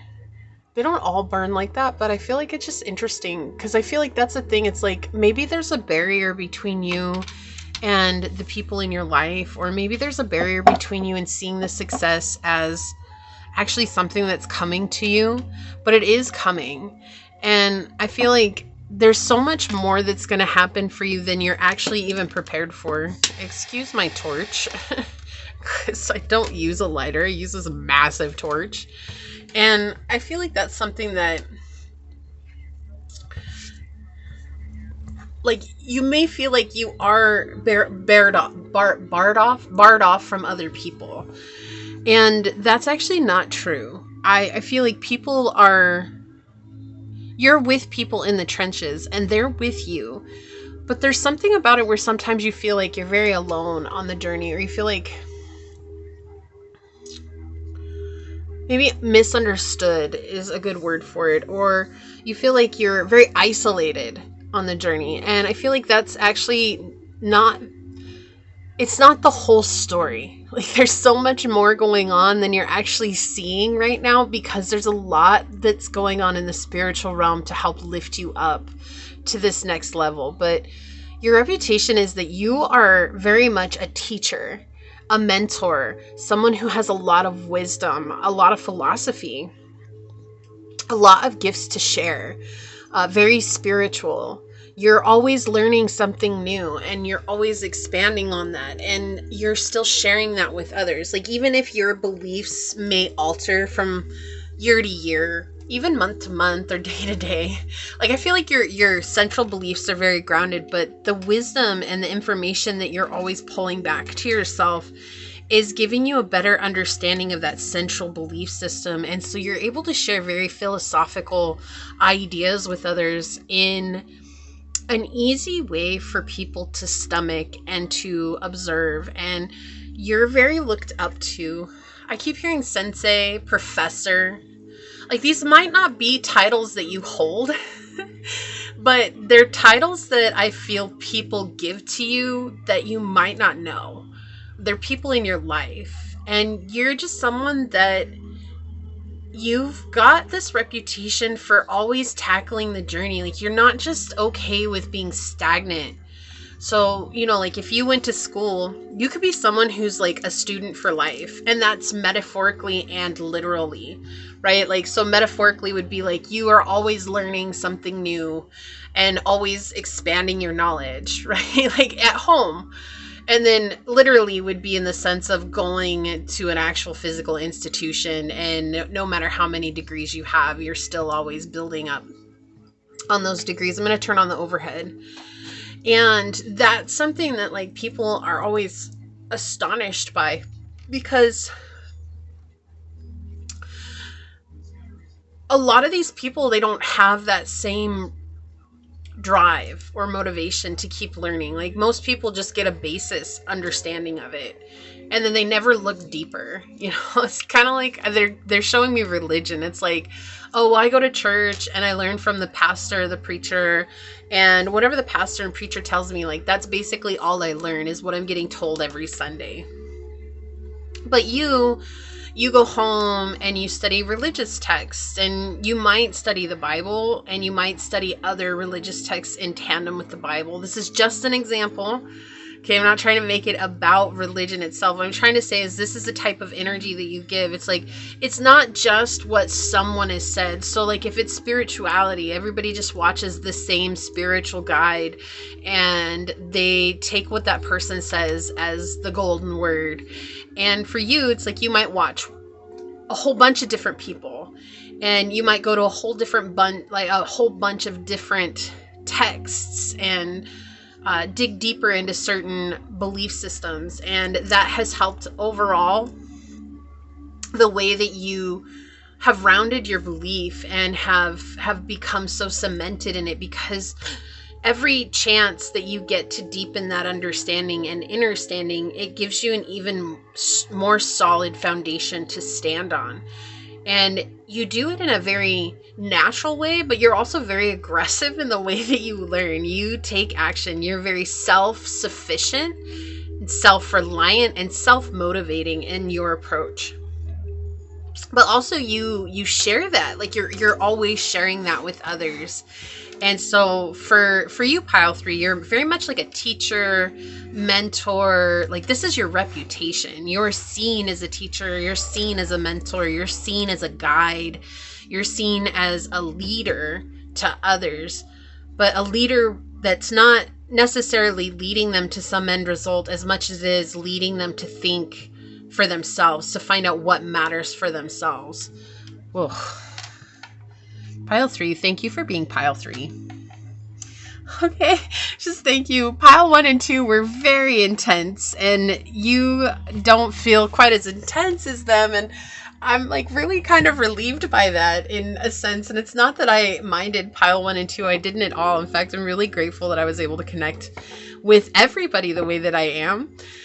But if you're pile 3 often, like, sometimes when I get to pile 3, I'm so like, not stressed out, but I'm just so overwhelmed by the first 2 piles. I'm like really glad, because it's like sources like, okay, now let's just get into the one that you can kind of tap into. It's a good energy, it's a positive energy, and it's not so much about the deeper messages as much as it is just let me just get this out for you, pile 3.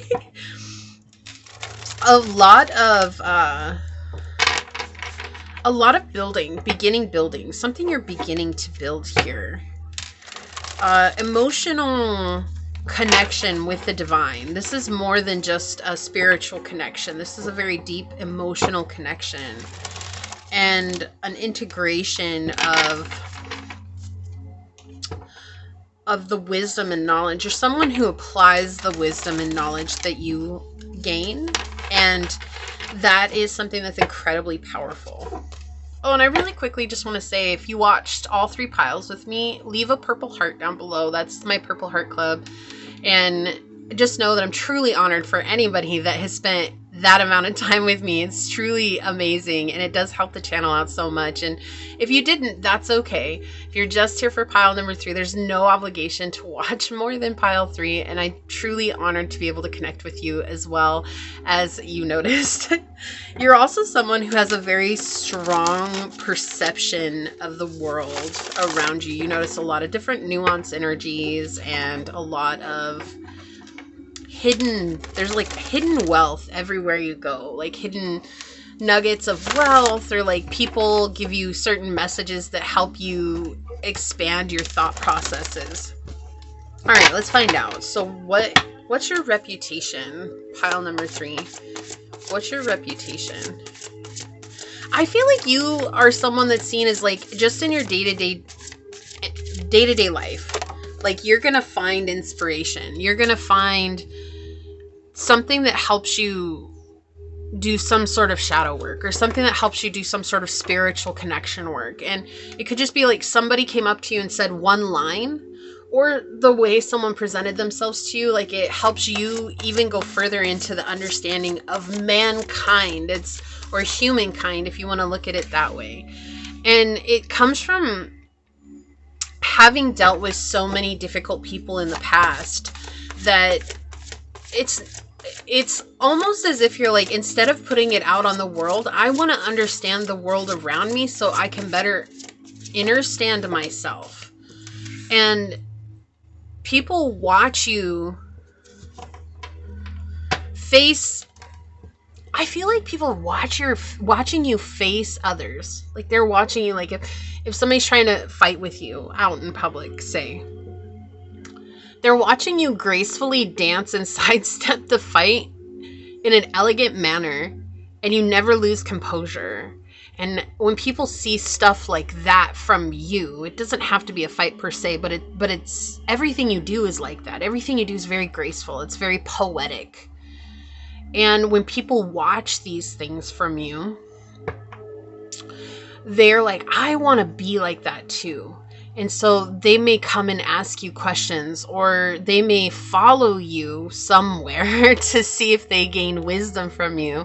I mean, I'm not saying like stalker energy, although some of you may have had that type of energy in the past. But I feel like these are people who genuinely just really admire and look up to you and are like, I really want to be like that in my life. Like, that's where I'm going.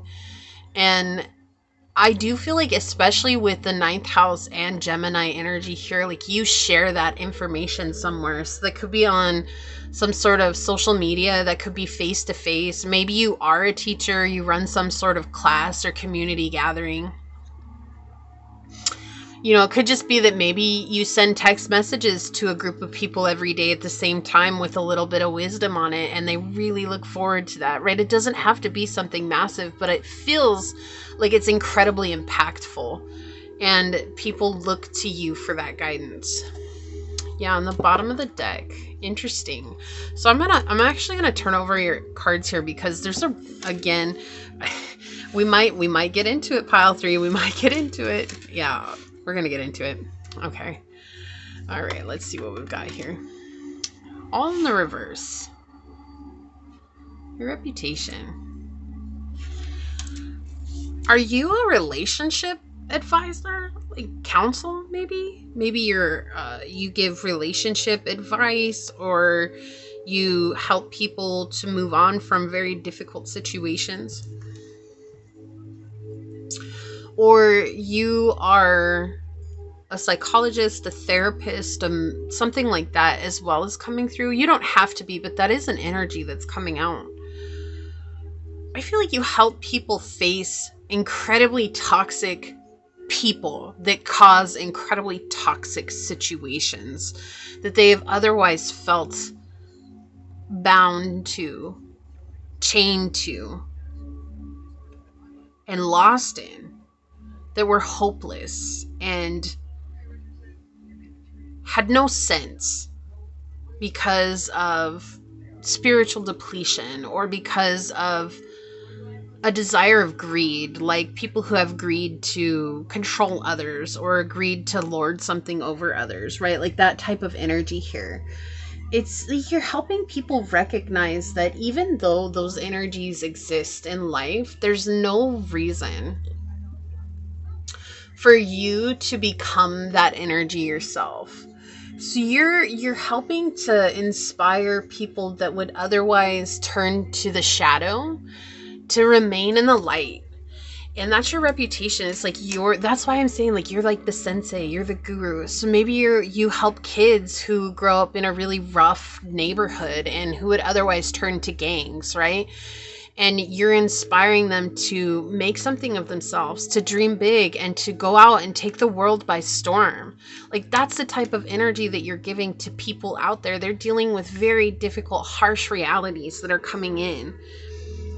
Things that keep them, I mean, look, you've got 6, you're starting with 6 and you're ending with 6, even though they're both in the reverse. You're seeing situations that have no harmony, no balance, maybe even no resolution. What is the resolution to a gang? What is the resolution to narcissistic people? What is a resolution to people who are spiritually draining and toxic? Ultimately, there is no resolution to those outside situations.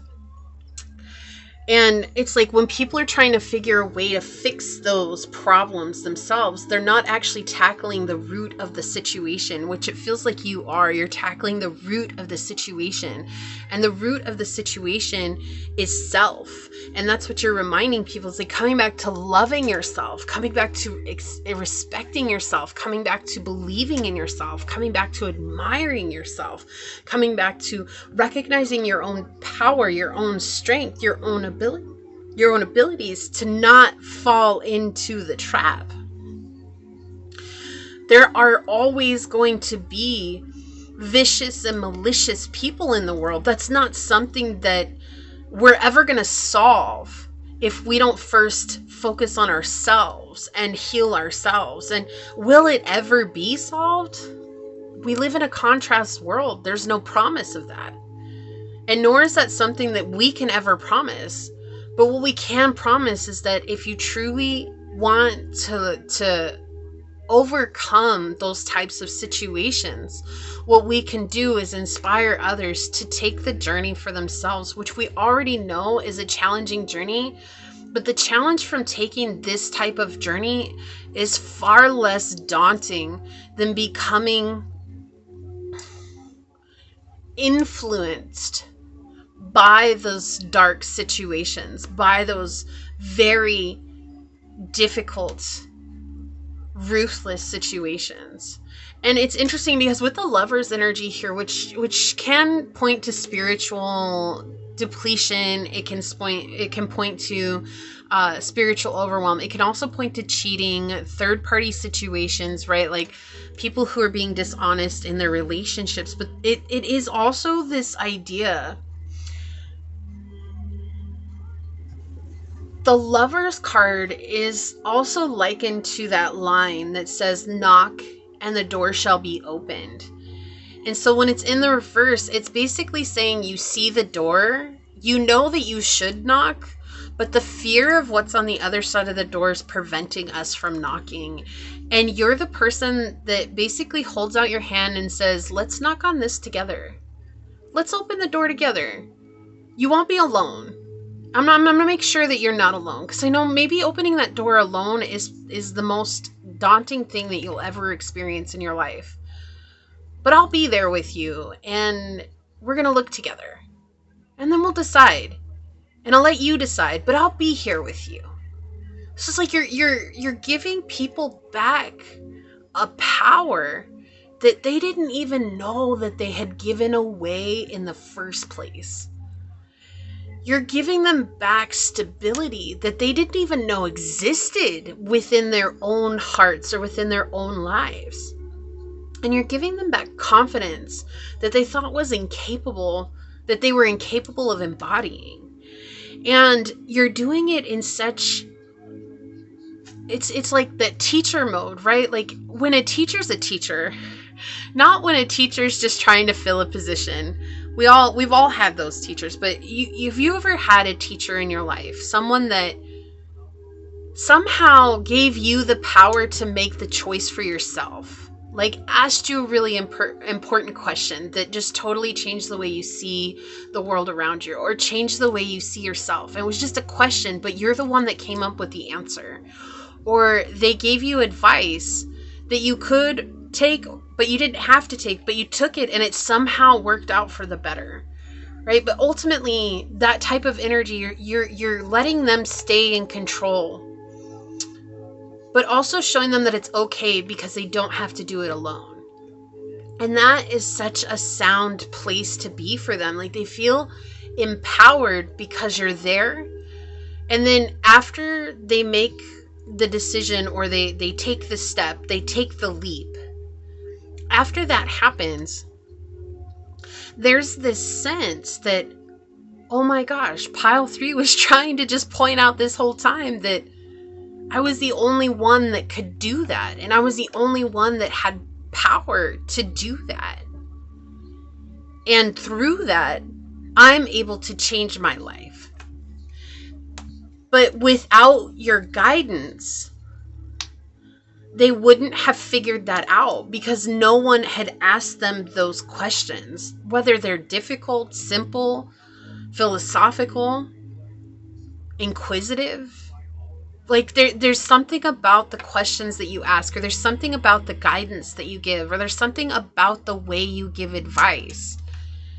It can seem generic at first, but it's not. It's a very deep, profound truth that elicits a deeper intelligence to emerge within people. And so where there was no resolution in a situation, you're helping them draw back and see that they themselves were always the resolution they were looking for. They were always the solution that they were looking for. And somehow in that answer, you have graciously, gracefully, poetically sprinkled such beautiful seeds of love and acceptance that's why they don't feel alone. And it's a very beautiful thing. It's a very empowering thing that you do. And I feel like maybe there's been times along your journey where you've asked, am I doing the right thing? And I feel like if anybody has come back, or if people have come back and said to you, like, I would have never been able to let this go if it hadn't been for you, or I would have never known how to heal this part of my life if it wasn't for you, pile 3. Or I would have never been able to move towards my dream, believing that I could, if it weren't for you. That's enough. For you, that's the fulfillment that you've ever always needed. Just, it wasn't even validation. It's just, there's always that question lying at the back of your mind. Am I really helping people with this? Am I really doing a good job? Am I really changing others' hearts? And then randomly, or maybe not so randomly, there's people who come back and they tell you these beautiful things. And I just got really emotional all of a sudden. And I feel like that, like everything that you've learned and everything that you've done, you would still do time and time again. There'd be nothing that would ever stop you from doing that. But when this happens and they say it's because you were you, that you inspired me to be myself. When you put your hands down and you say, I know that I'm doing the right thing. I know that I'm on my path of purpose. It's so fulfilling. And I feel like your heart just gets filled with so much joy and fulfillment. And like you're bursting at seams with love, because I feel like for you, pile 3, you see everybody as somebody who's capable of something amazing. Like even people who are toxic, like you just wish that they would see the good in themselves so that they could give the good to the world. Like I was saying at the beginning, are we ever going to see a world that changes in that way? Who knows? We live in a world of contrast. The balance of this world is based on there being as much shadow as there is light. That's what it means to live in this dualistic natured contrast realm. That's the way it is right now. But it doesn't mean that it's incapable of change. And I feel like you're someone who sees the greater whole.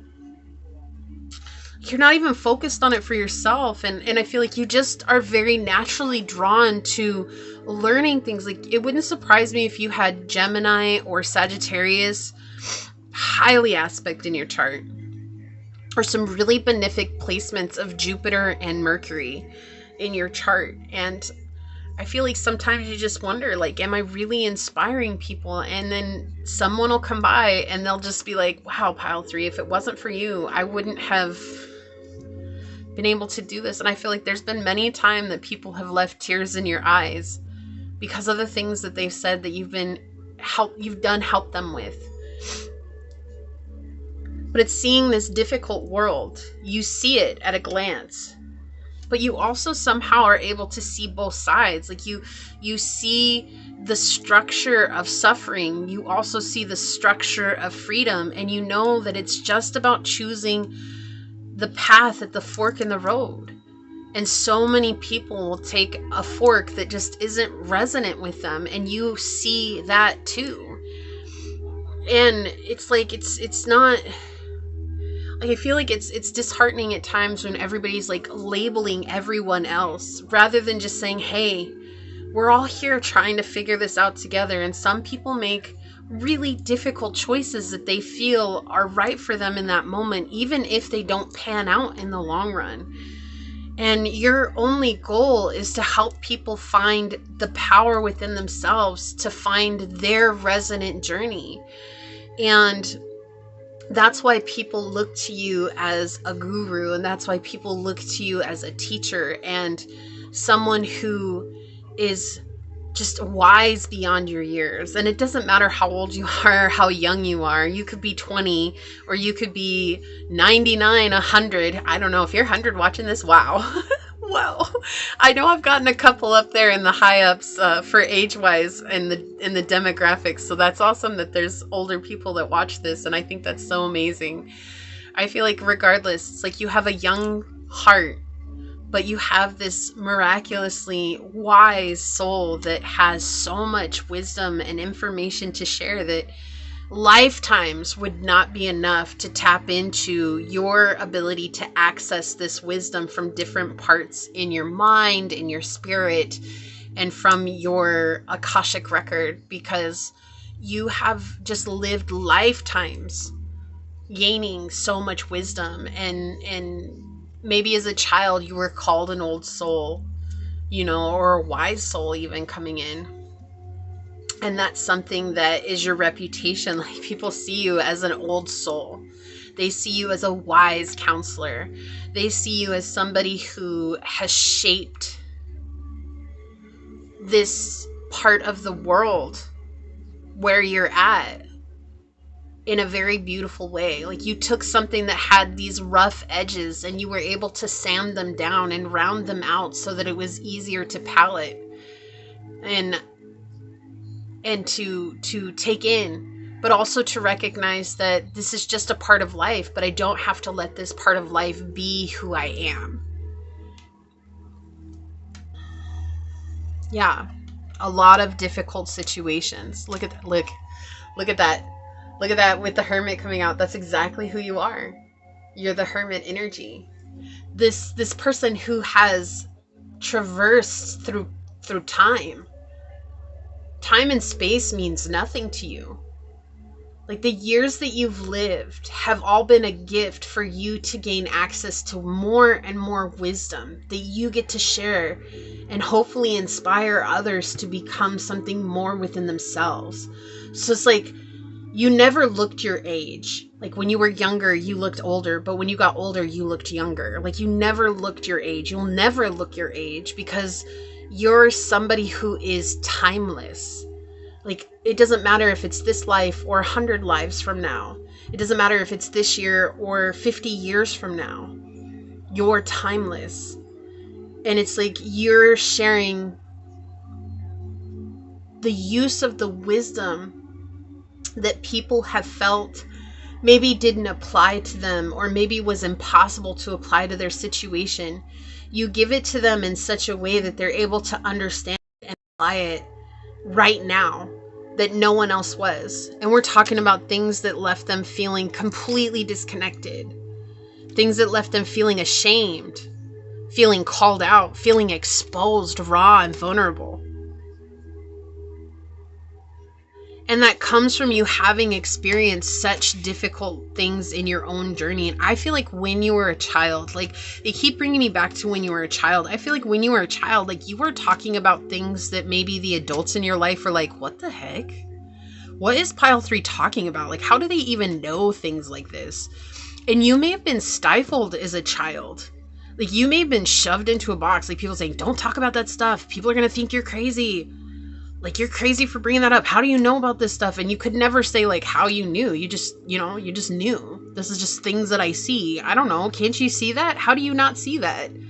Like, how can you answer that as a child when people are like, how do you know that? I don't know. I just see it. Can't you look at that situation and see it? And they're like, no. And stifling you is what almost gave you the drive to continue to learn. I feel like you learned so much in silence, and you had to use that information and the knowledge that you had to overcome some really difficult situations in your life. But if you see, I just want to point out, the Emperor here is one of the older, he's definitely seen as an old wise leader, right? When he's in the upright. When he's in the reverse, he's an old grumpy man. Okay, like he's just a very grumpy man, very malicious, very jaded, very overwhelming, beats everybody down, has no respect for others because he feels like nobody respects him. Okay, so this is something that you've definitely dealt with, that type of energy. But if you see, the Hermit is also an old man, right? And again, no beef against age or anything like that. It's just this wisdom that comes with, when you think of older generations, you think, oh, they have lived a life. They've gotten a lot of wisdom from that life. But it's interesting because if you look at the Roman numerals, I'm really drawn to the Roman numerals right now. Like, he's the 4 card and the Hermit is the 9 card, right? But if you take away the V, which is the 5, you have the 4 left. So you see that the Hermit has gained even more wisdom through change. The 5, right? 5 is all about change. It's a very uncomfortable place. We're moving away from the stability of 4. into the chaos of 5. But the chaos of 5 is a good place to be because that's where we're bringing this change, this shift that we're going through. And so the stability that you experienced in your life was already chaotic. And so coming from 4, the stability of chaos, into some kind of new chaos that wasn't that overwhelming, but gave a sense of freedom. That gave you a sense of hope, which also gave you the idea to see things for what they were. And so as a young child, you were able to clearly see things. You were coming from this hermit energy, which was from your heart. That's very resonant with your heart space, pile 3. And so that was something that has led you along the way and has been very true to you. And that's also something that helps others. And I feel like the reason why that helps others so much is because it reminds them of home. And it reminds them that they're not a product of this, the judgment, right? The judgment of others, the judgment of self, the judgment of the ego, the judgment of the world, the judgment of society, the judgment of whatever judgment's coming. The stifling energy that the judgment reverse brings, which is incredibly overwhelming. It's like the noise is more real than life itself. And that's what this feels like. You're helping others to quiet the noise and come back to hermit energy, which is the Virgo energy, again, connected with Mercury. So very prominent Mercury placements. Coming back to a grounded sense of self and to connect people with their true selves, their true hearts. The work you do is absolutely miraculous. And I hope you understand that. Like, truly understand that. Wow. You're reading. Okay, let's get some more on it here. I wasn't expecting these to go as long as they did. Like, honestly, if you caught the beginning, you knew I was just trying to do this for fun. But man, these readings went way deeper than I expected them to. So I guess Source had it out today. Okay, on the bottom of this deck. Ooh, yeah, we've got Jupiter in Aries with Enterprise. Look at this with the palmistry here. You're able to help others connect with the future they were always meant to live.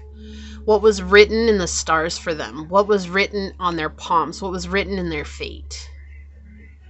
Right? It's like, why do people get their palms read? They want to know about their love life, their length of their life, what's good for them, what's beneficial for them, how many kids are they going to have, like all these things in life. It's this concrete thing that people look at and say, this is what's happening for you. And you're doing that.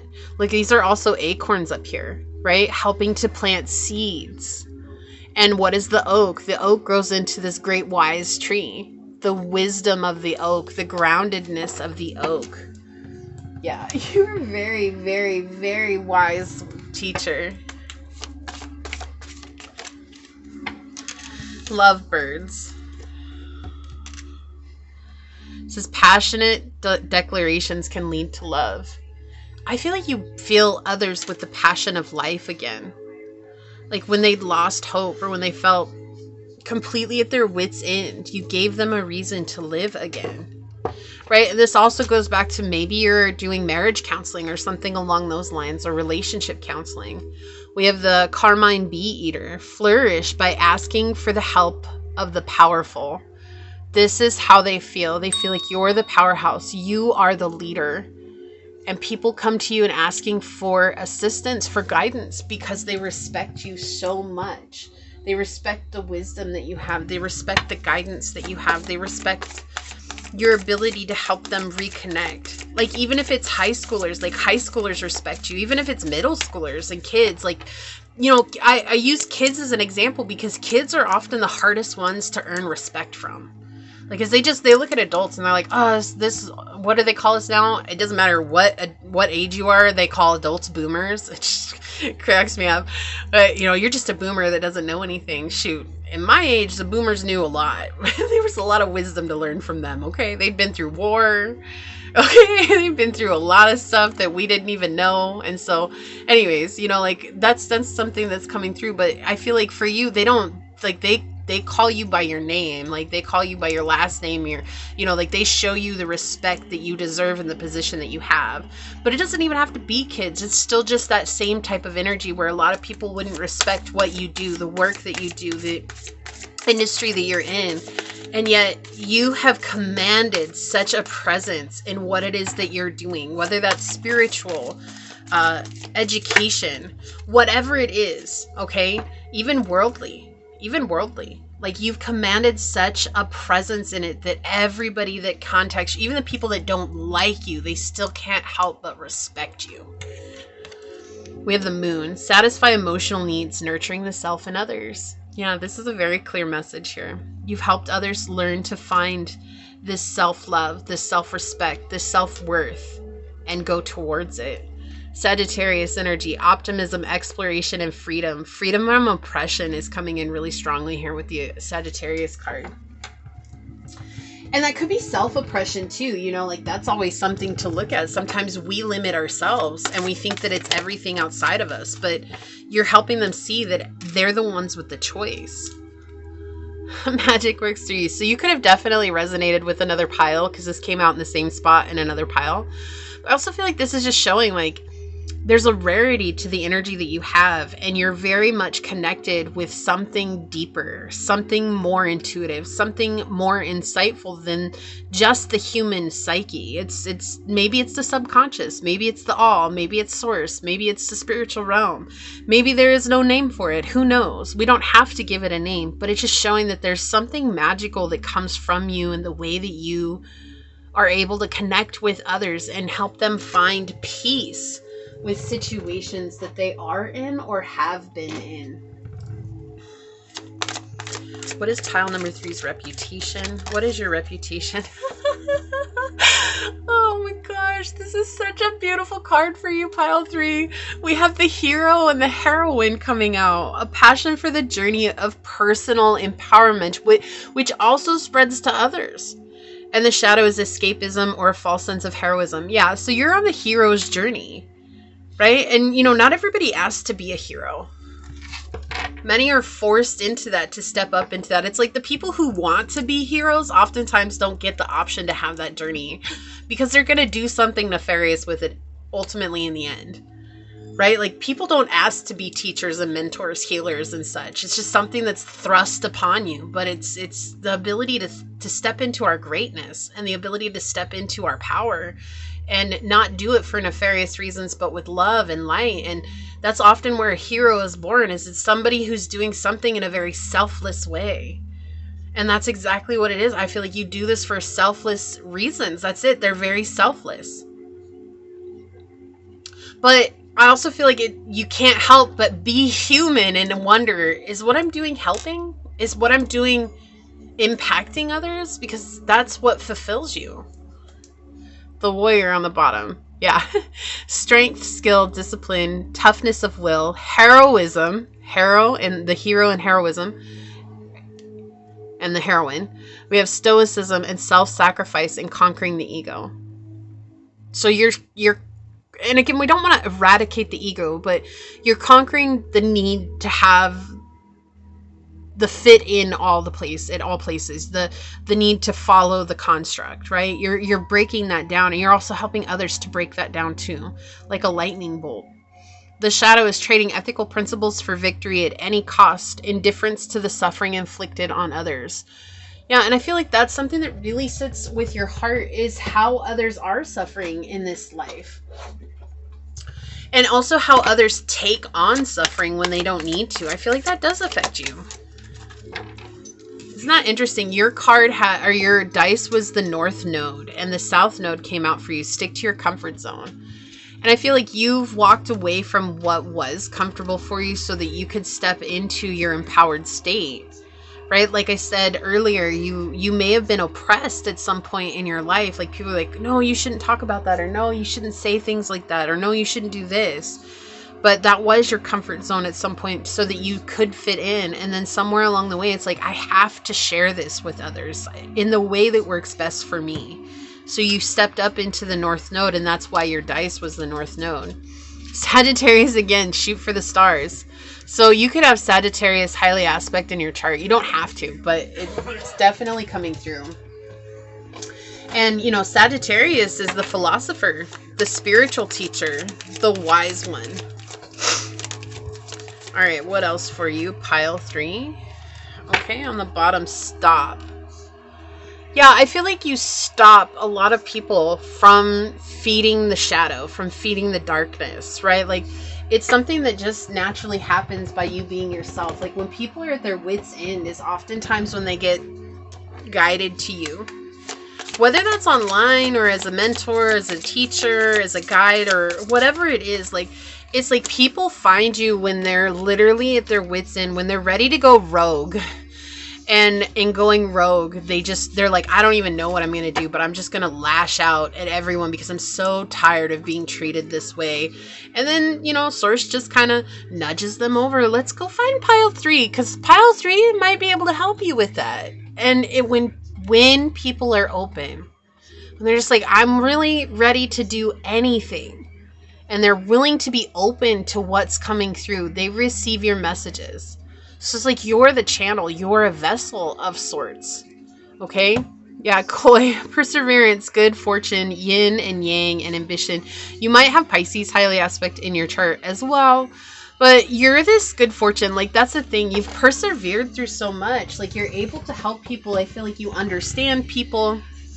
You give them that energy of clarity as well. Okay, so we've got the sun in Sagittarius. I'm done. From 3 different decks, we got Sagittarius energy. Okay, Sagittarius. Then we have the sun in Sagittarius with the 9th house, enthusiasm. Yeah, and I feel like you have this young heart too. Like, it's an adventure for you. It's like, I want to just see how I can learn so much about where I'm at. And it is an adventure for you. And people see that, like, you somehow make something that's so difficult seem so easy to face. And then we have Saturn in Scorpio with inheritance. This is your birthright.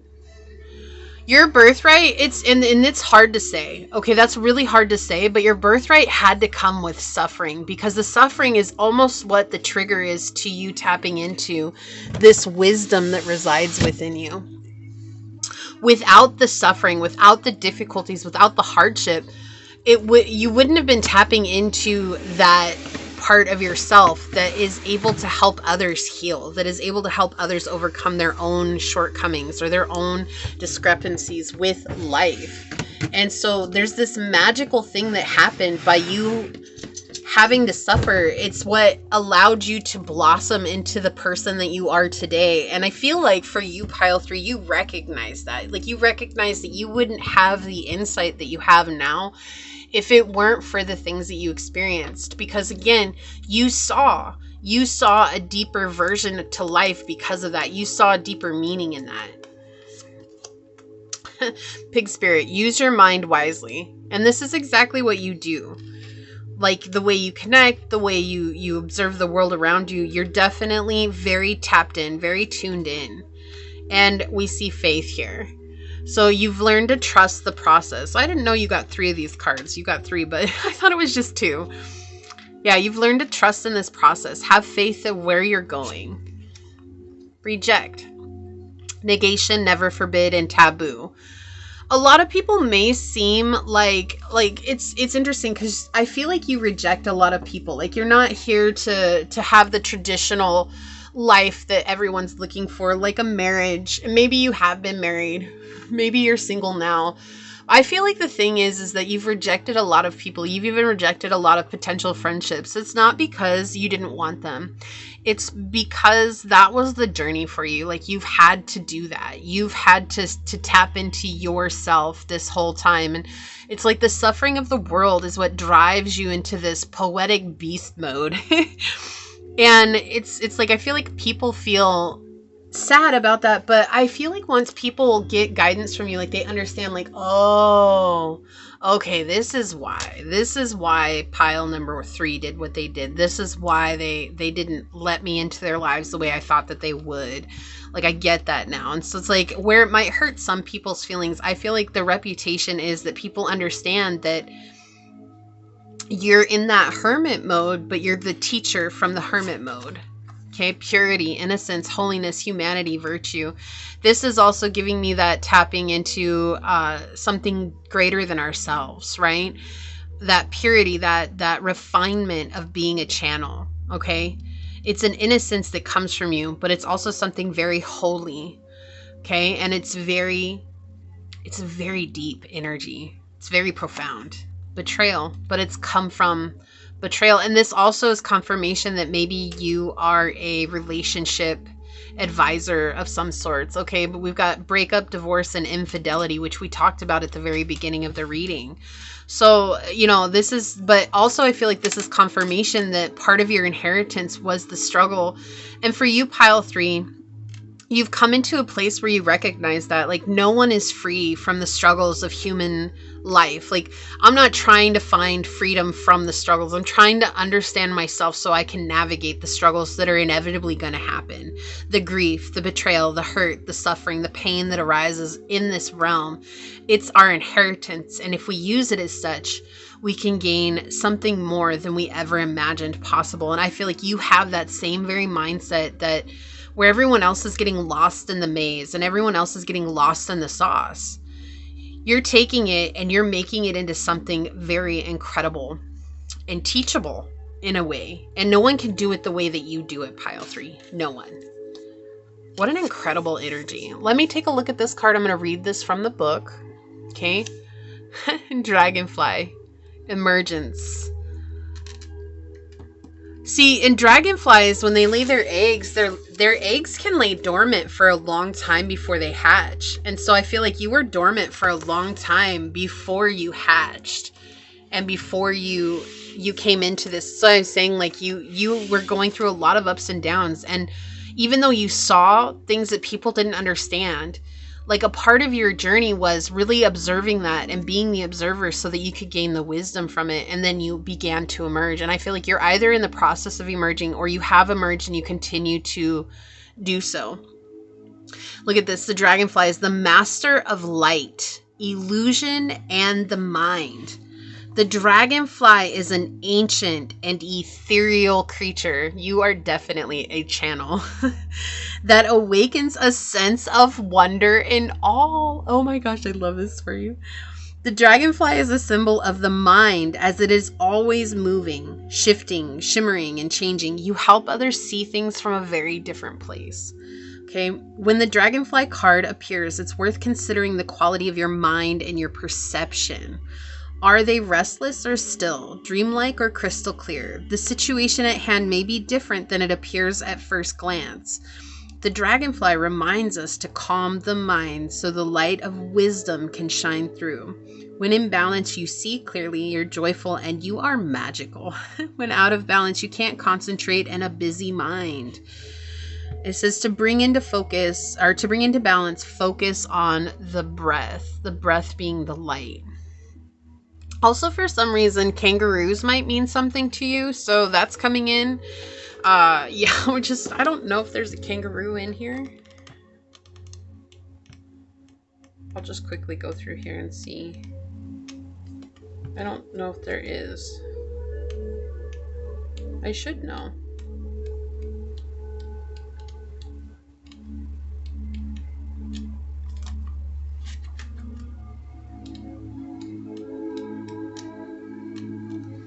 Yeah, no, so not from scanning this really quick. I don't see a kangaroo coming through. But kangaroo could mean something to you for sure. So that's an additional message that's coming in. What an incredibly powerful energy you are. Truly beautiful. And I hope you understand that and know that too, that everything you do holds such great power in this realm. And you are definitely a gift into this world at this now moment, because we need that. We need that so desperately, especially with the way the world is. And I feel like you definitely understand that more than most people do. So thank you for being you, pile 3. I am so blessed that I got to connect with you in this way. So this is what I see here for you. If you feel like this is your reading, leave the little lightning bolt emoji down below and say, by choosing to share the knowledge, the wisdom, and the guidance that I receive, I impact the world in a moving and loving way. And if it resonated with you, it means so much to me if you're to like, comment, and subscribe below. And if you're interested in supporting the channel further, you'll find everything you need in the description box below. So with that, I'd like to take a moment to thank your guides, your spirit messengers, your angel source, my spirit guides, all for coming together to give us this truly inspiring message today. And until next time, pile number 3, stay human. Bye.